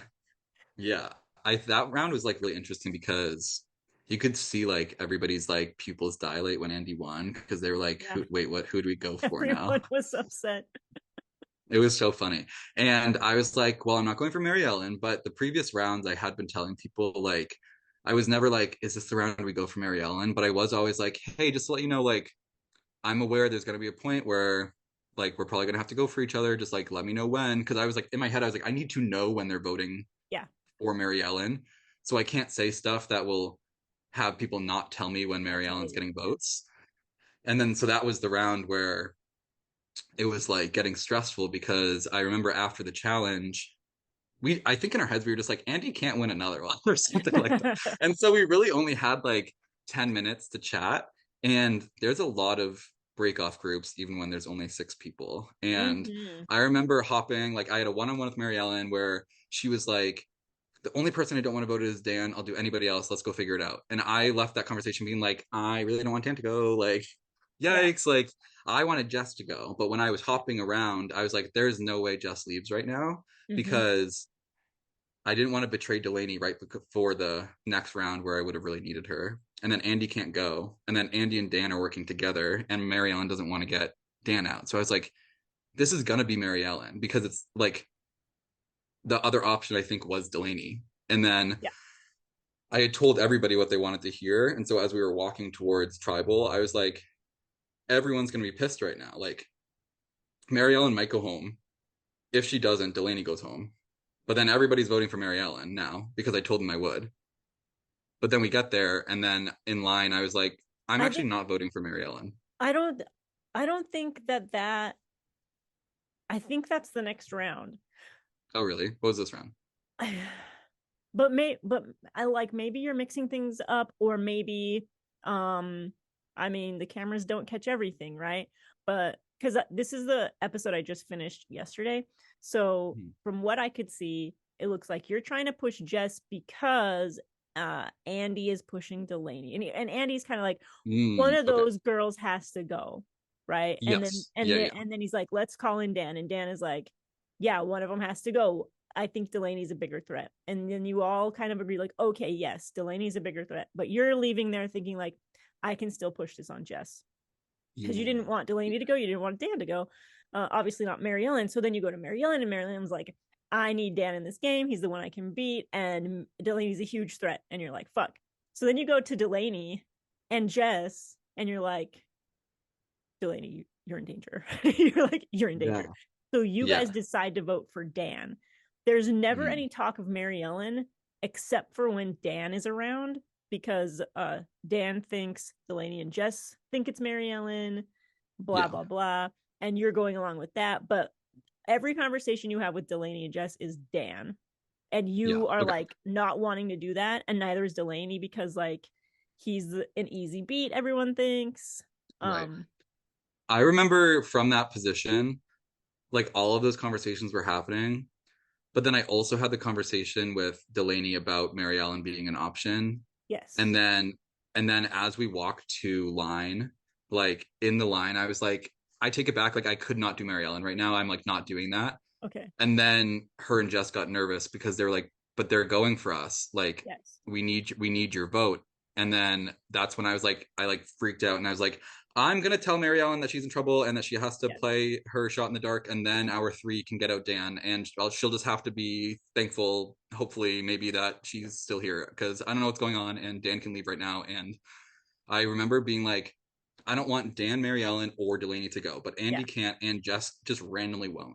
Yeah. And I was like, I need to fill the spot of Dan because eventually, like, I'm going to go if Dan's still there and those other 2 are still there that I don't want to be here. Like, so that was just a wild round. I actually think it was one of my like better moves. I was like really proud of that one. Matt, it's I can't even like the way you thought about that.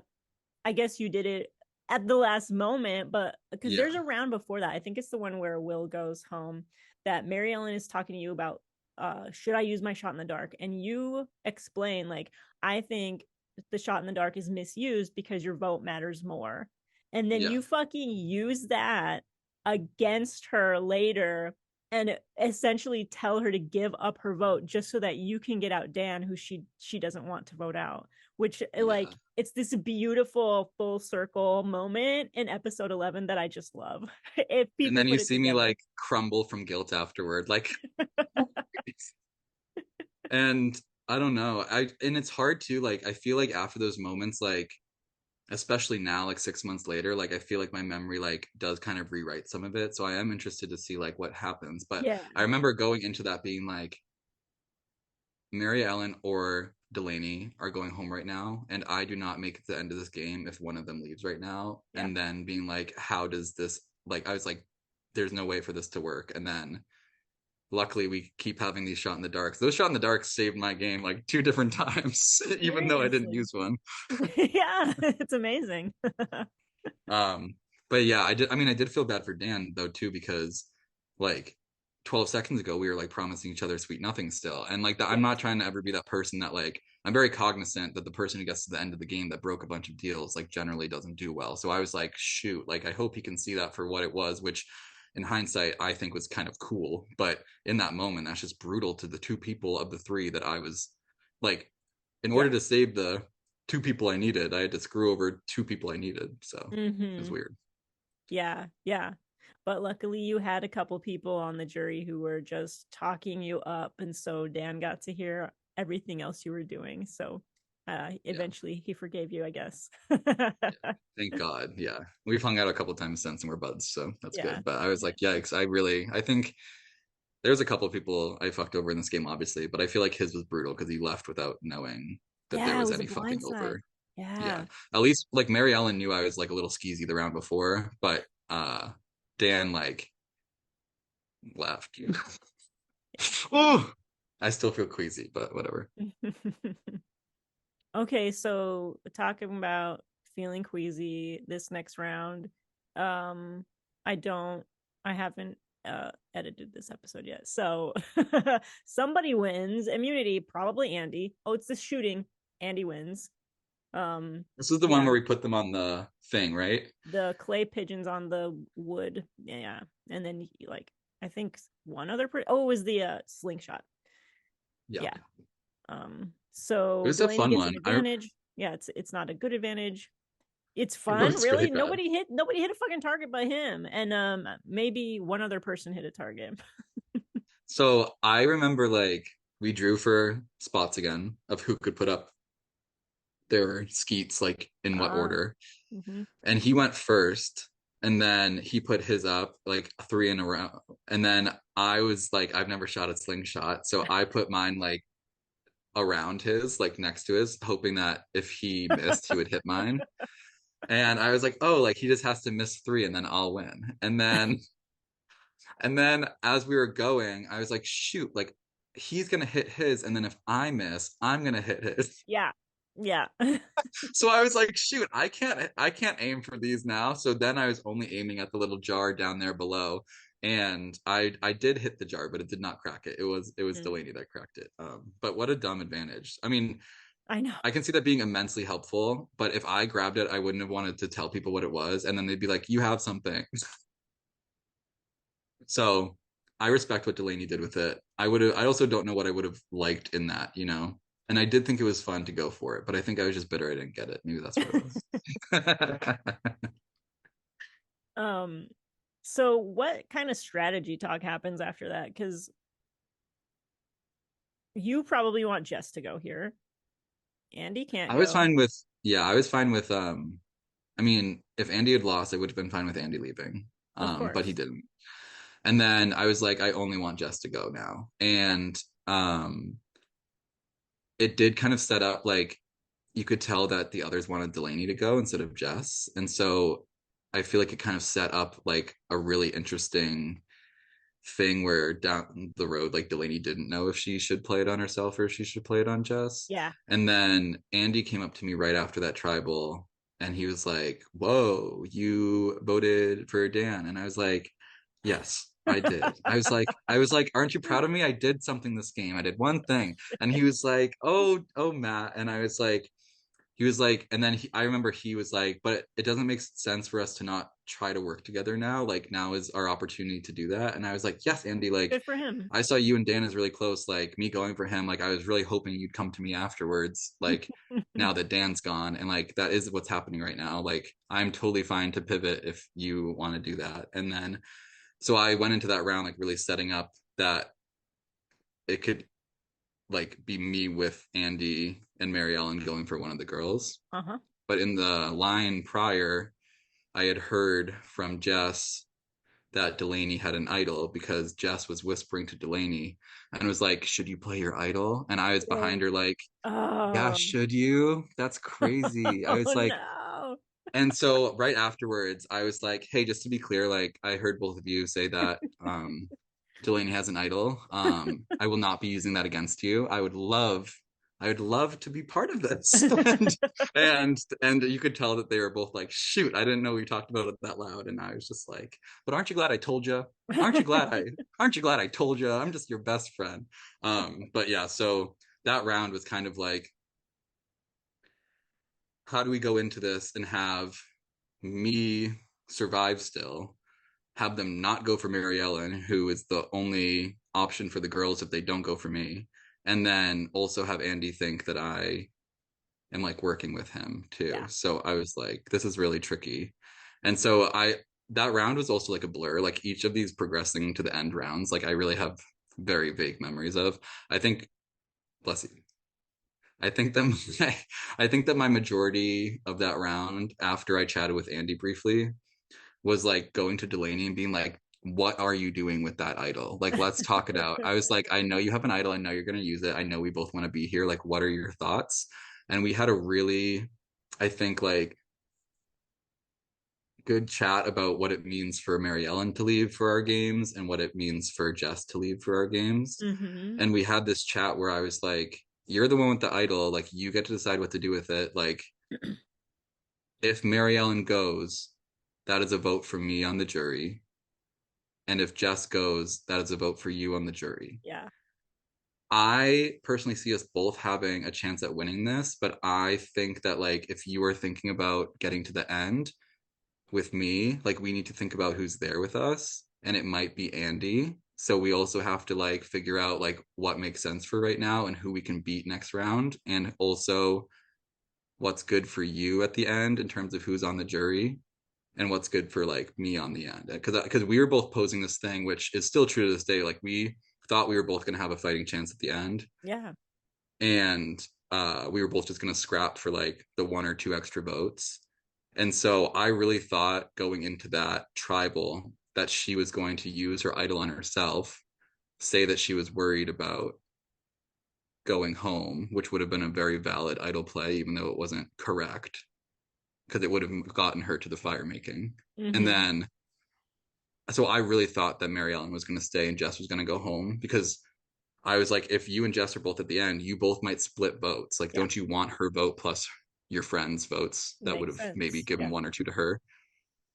And I think she played with her heart so hard in a way that I can't say I wouldn't have if it was Mary Ellen sitting there and me with the idol, you know what I mean? But she was like, if I go home right now, whatever, because me and Jess are buddies. And I respect that. I like really do. It was also like, it made for such a like awesome tribal. Like she really ate that whole thing up. And like she knew exactly what was happening because me and her talked about it. And I remember Mary Ellen being like, do I vote for Jess or do I vote for Delaney? And I truly thought that Jess was going home because Andy was voting for Jess. Mm-hmm. And I was like, Mary Ellen, I'm voting for Delaney. In my mind, in like my memory, I don't necessarily know if I told her to vote for Delaney. I might have, and that might be like revisionist memory because I feel bad. But I do think that I was like, I think Jess is going home. I'm voting for Delaney. And then Mary Ellen voted for Jess. Or sorry, I thought, what am I trying to say?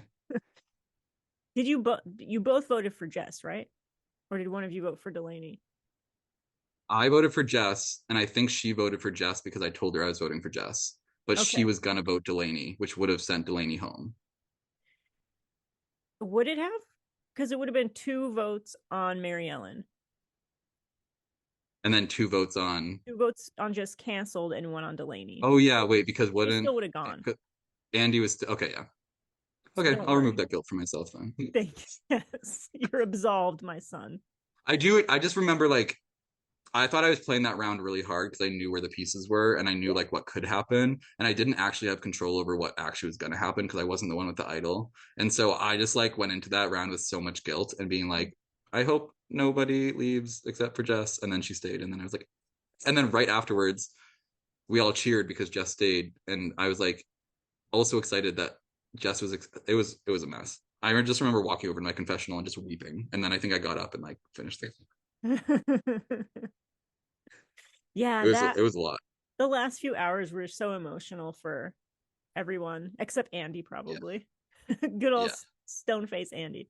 Yeah. So I'm jealous of his calmness. Yeah. I don't contain that. I could never. Yeah. So okay, this is now the last challenge then. Yeah. And it's kind of a long one. There's running, which you're not happy about. Yeah. And spinning first and then running. But it was like puke. All the things. It was like, I know, I really didn't. I did like one. You did like a I gagged them. Yeah. No, I did. Yeah. There was some drive heaving just consistently throughout my journey on Surviving Maine. But yeah, that challenge was, when you like look, like if that was a day 1 challenge, we would have been like, oh, this isn't that bad. Like it definitely was like only really bad because of like the state we were all in, which I think is like a really cool final challenge. Like I thought it was a really fun one. So props to Liza and the team for that, because we hadn't had, unless there was like 1 or something, we haven't had like a big word puzzle yet. And I was like waiting for those because I really love word puzzles and slide puzzles. Those are like my 2 puzzles that I'm good at.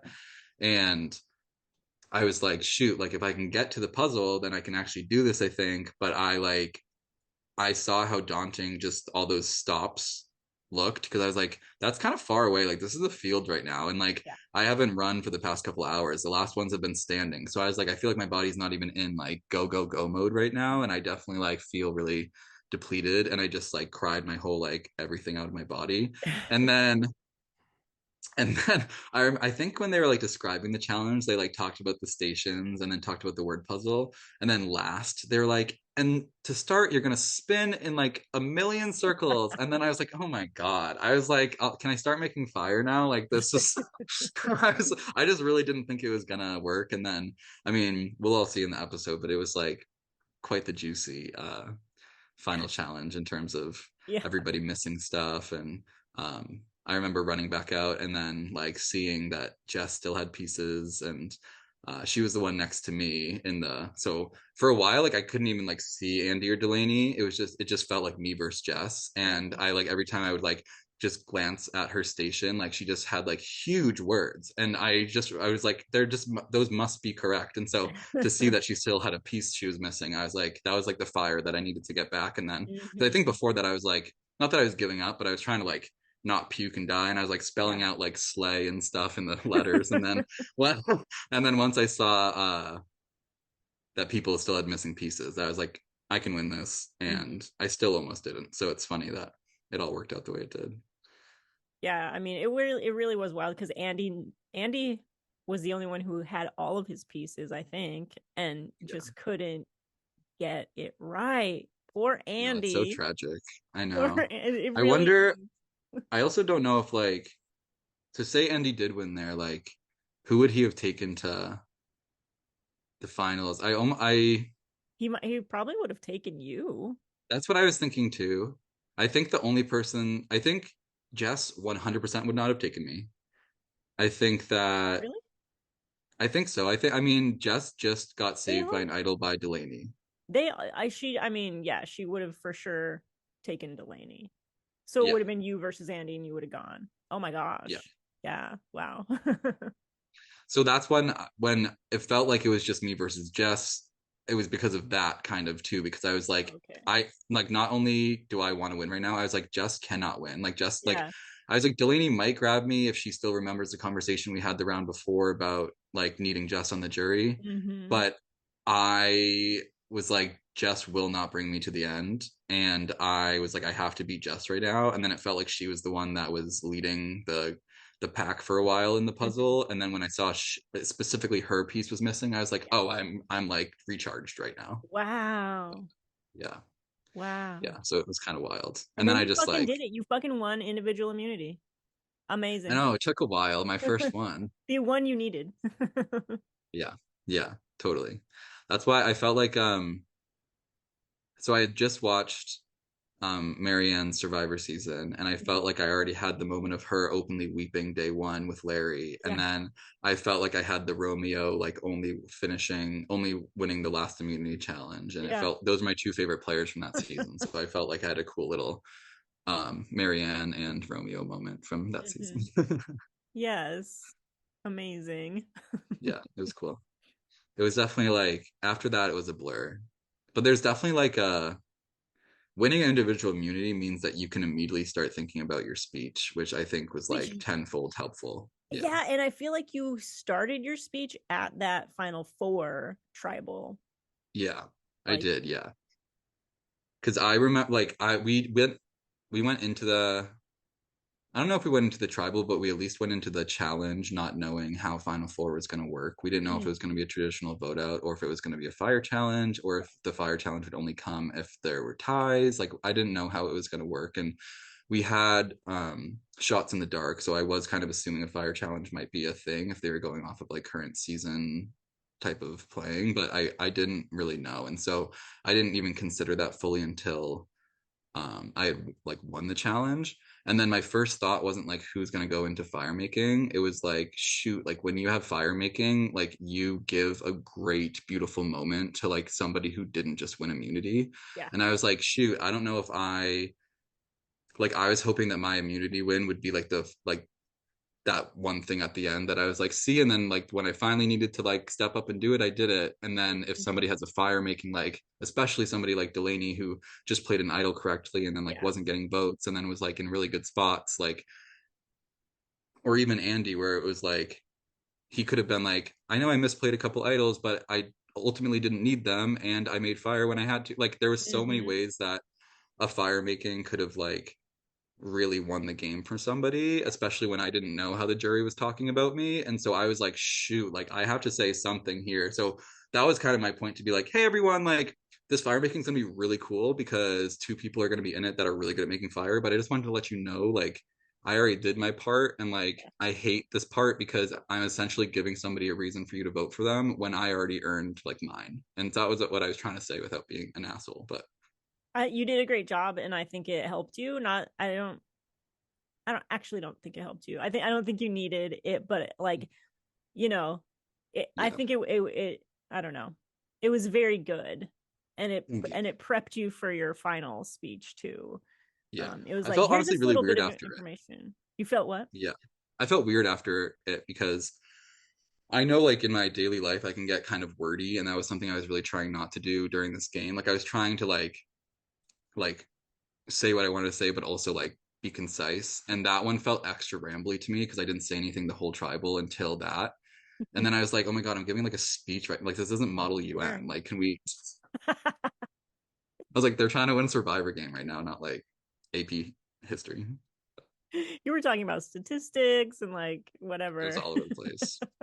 I was going wild at that point. And then like as the fire making was happening, I was like running through questions that they could be asking at Final Tribal Council in my head. Wow. Like I literally was like not even in the mode. Like I was just like, whoever gets there, good luck. I'm going to be fully prepared, hopefully. And I do think that that is a benefit of winning the final immunity because like the other three didn't have time to think about what they were gonna say because they were still like trying to make sure they'd get there. And I made sure not to tell people like who I was taking to the end so that they couldn't just chill and watch it all too. So I remember why did you decide to save Jess? Did you think you just had a better chance of beating her in the end? It was less of that and more of like there was one part where I was like, I've been trying to get Jess out all game and now I don't think I have to. Like I feel like that might be a good thing I could say. I didn't go that route because I think Jess' game is better than that. Like I didn't need to do that. It also might not have worked. But that was something that was going in my head. And then also I had seen both Andy and Delaney make fire so many times, and I was timing them basically in my head while they were doing that. And I knew they were pretty close. And I didn't think it would be as impressive for two people who both had fire up to win as it would be for if just one of them like slayed Jess or something. Like Jess could have made like fire too. Like she might have been hiding it like I was. But in my head, I was like, I know those two people can make it really fast. And I don't want somebody to like sweep this fire making challenge and then get there and be like, see, I could do that the whole time or something. So I just wanted it to be like I already got in, watch these two people make a really awesome fire, and whoever gets there will fight it out or something. So that's what I went with. But I don't know. Well, you did a great job. I don't think we need to talk about like the final, like, I don't know, if you want to talk about crying a lot in your confessional and then giving your jury speech and making everyone else cry. I mean, I like don't even remember like any of that. I remember sitting in front of your confessional and you being like, "Do you want to say more about that?" And then me being like, "Maybe." And then I like fully trauma dumped. And then you made me cry, asshole. And then we get to tribal and I was like, well, I'm glad I got that out because it's not going to be as bad as that. And then I just like, I remember not knowing I was going first. And then ultimately I'm really thankful that I went first because I think that revealing parts of my game that Jess and Delaney didn't know about was really like a little stuttering to them. Like it kind of pushed them back a bit. Yes. But I was very, I think a lot of my, I mean, just in general, when I'm that high up, pent and stressed, like my brain can be thinking the most rational thoughts, which I think came out through my words, but my like face and body are just in full like panic shutdown mode, which is so frustrating. And so I wanted to be like, hi, I know I'm crazy right now, but like my words are good. Listen to my words. But going first definitely threw me off because I was prepared to like, I don't know, still have time to think about what I was going to say while they were speaking. I don't know. I'm a very last minute person. And so it felt like when you like show up, forgot you had a presentation and then you're going first. And I was like, ah, but I do think that helped with the authenticity of it. It wasn't very robotic. It was like, yeah, I fucked you over. So whatever. It worked. wow. So how did it feel then when Liza was reading those votes and you got, I forget how many jury members there were there 8? I think there were 10 total. Were there? That's a lot. I mean, it is I a don't lot. know. I remember I still have my votes somewhere around here too. I can tell you. 1, 2, 3, 4, 5, 6, 7. Oh. No. Oh yeah, it was 8. It was 8. It was 8. I got 7 votes, Delaney got 1. Okay. So, how did it feel to get 7 votes? It was actually wild. So I went into that, part of the reason I was like really emotional in the prior confessional was because I like thought that the fire making really threw me. Like I thought that was going to win the game for Delaney. And I went into that hoping that Delaney and Jess would split votes between their original tribe and that I would collect the ones from my tribe and that I would squeak out with like 1 or 2 extra votes. And that was like my best case scenario. And then during it, I like had no way to tell. Like I remember like looking at the jury members and basically just like pretending to make eye contact because I was like so panicked I couldn't even like see them really. And so I had no idea that they were like, a couple of them were like getting emotional with me or like cheering me on or rooting for me. No idea. I was just like, and so when they read, I think I got the first vote. And then in my head, I was like, oh, then I'm probably not going to win. Like, I just felt like that, like, you get the first vote and then the ones that have more go after or something. Right. And then Delaney got one and I was like, that makes sense. And then they just kept coming and I was like, and then I just got overwhelmed and like the whole rest of the night is like a blur. But I was just like, I like, I think I like hugged everyone or something, which was kind of weird. I don't know. It was like I don't know, but it did feel really good. It just was like this overwhelming validation where I was like, because I went in and I just truly didn't think I was going to win. Like, I don't know why. Like I just thought like, and it wasn't like I thought I was bad at stuff. I just am like relatively realistic about stats, and like you can be really good at stuff and like lose just because like 15 other people are playing. Like that's just like how it works. And there, I mean, we saw so many times this game where like luck did have a huge component in it. And so I don't want to like downplay like my strategy or my social, because I do think that those are what like got me into lucky opportunities sometimes. But it was really just like it felt like I was in the universe where like I was winning, and there was like a million other universes where I weren't. So I was just like really like stunned that stuff just kept like working out the way it did, because there was some like kind of randomly risky things I tried that just kind of worked, and I was like, oh, okay. And then at the end I was like, oh, this is where I have the huge guffaw moment where none of that was real and I lose. And then I was like, so I just like, I think my body's just programmed to be like, this can't be actually good. You're not good right now, especially after a whole weekend of like being paranoid and stuff. So yeah, but it worked out. It was fun. well, I mean, I don't know who could be upset about this result. Like, you're no what's that fucking guy's name who just won Survivor? Gabler. You're no Gabler. I was not a fan of Gabler's win, but whatever. um I mean, it was such a great final three. It was like the three people that I liked the most and that I thought deserved to win the most were the final three. And I was so fucking thrilled for that. I was like, this is such a good season. Like, yeah. When does that happen that like the people I'm rooting for, when does that ever happen for you that all of the people you're rooting for are in the final three? Like, I know, wild. it's so true. And like I remember like having conversations with Delaney and Jess where we were like, this is going to be such a fun final tribal council, because like we all could like, it didn't feel disingenuous to have those chats. Like it felt like we were all excited to like pitch our shot and like just see how it fell, which is like I knew like going into like this, like emotions aside of just being like overrun and like tired, like I was going into it being like, I'm going to be really happy with whoever wins this. And that was a really cool feeling. I remember like when Andy like walked away and we were all like, oh, Andy. Then I remember like right afterwards we were like, okay, this is really cool though. Like we like this is a three that like we were really excited to see like who does what. And yeah, it's cool. Jess said something similar. I was like, didn't care who won because what a great fun. I mean, even the final 4 or 5. Yeah, I know, it was a really cute moment like right as it was ending, and like we knew we were both all going to do like confessionals like separately, and like right before that we like hugged and we were like, this is so awesome, like what a good season. So it was cool. Yeah. That's so cute. Yeah, it's such a cute cast. I know, I love them. I thought I was going to have to show up and be like, I play sports, but I didn't.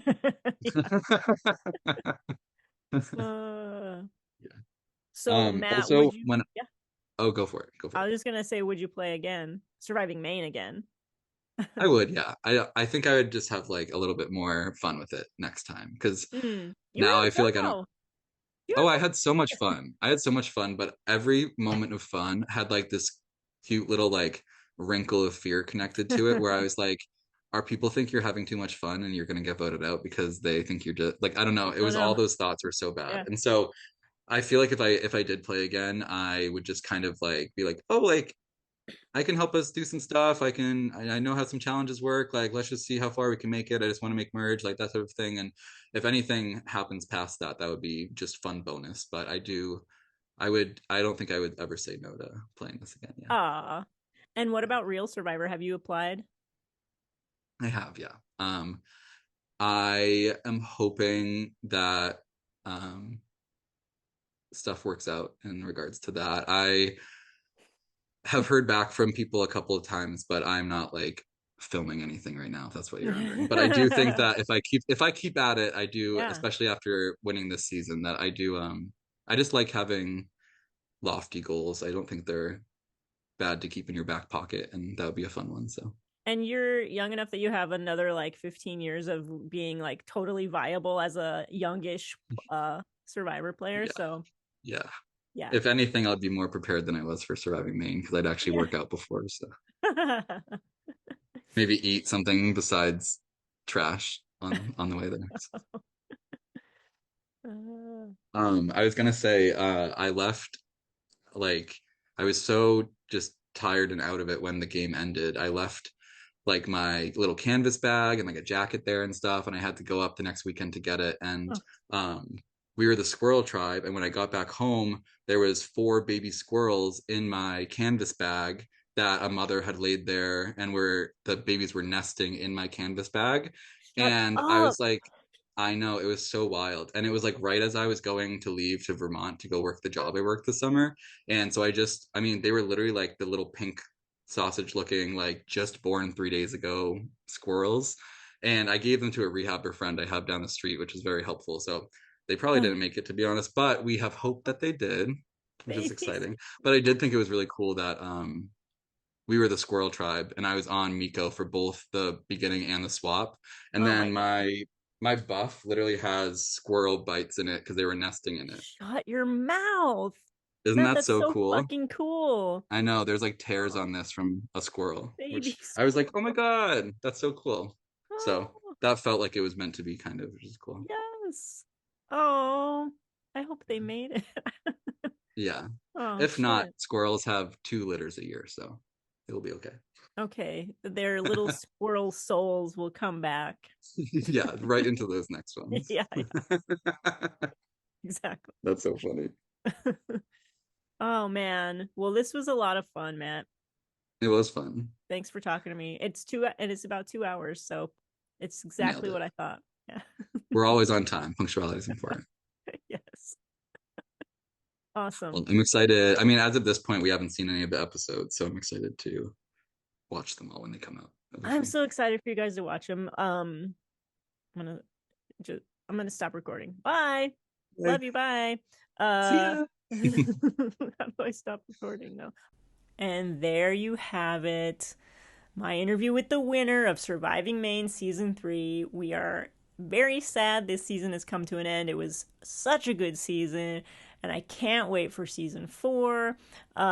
If you want to play Surviving Maine, then you should apply. Just reach out to us on social media, Facebook, Twitter at Surviving Maine, or Instagram at Surviving Maine, and we will send you a link to the application. And it's a lot of fun from what I hear. I don't know, I wouldn't do it myself. I don't like being outside.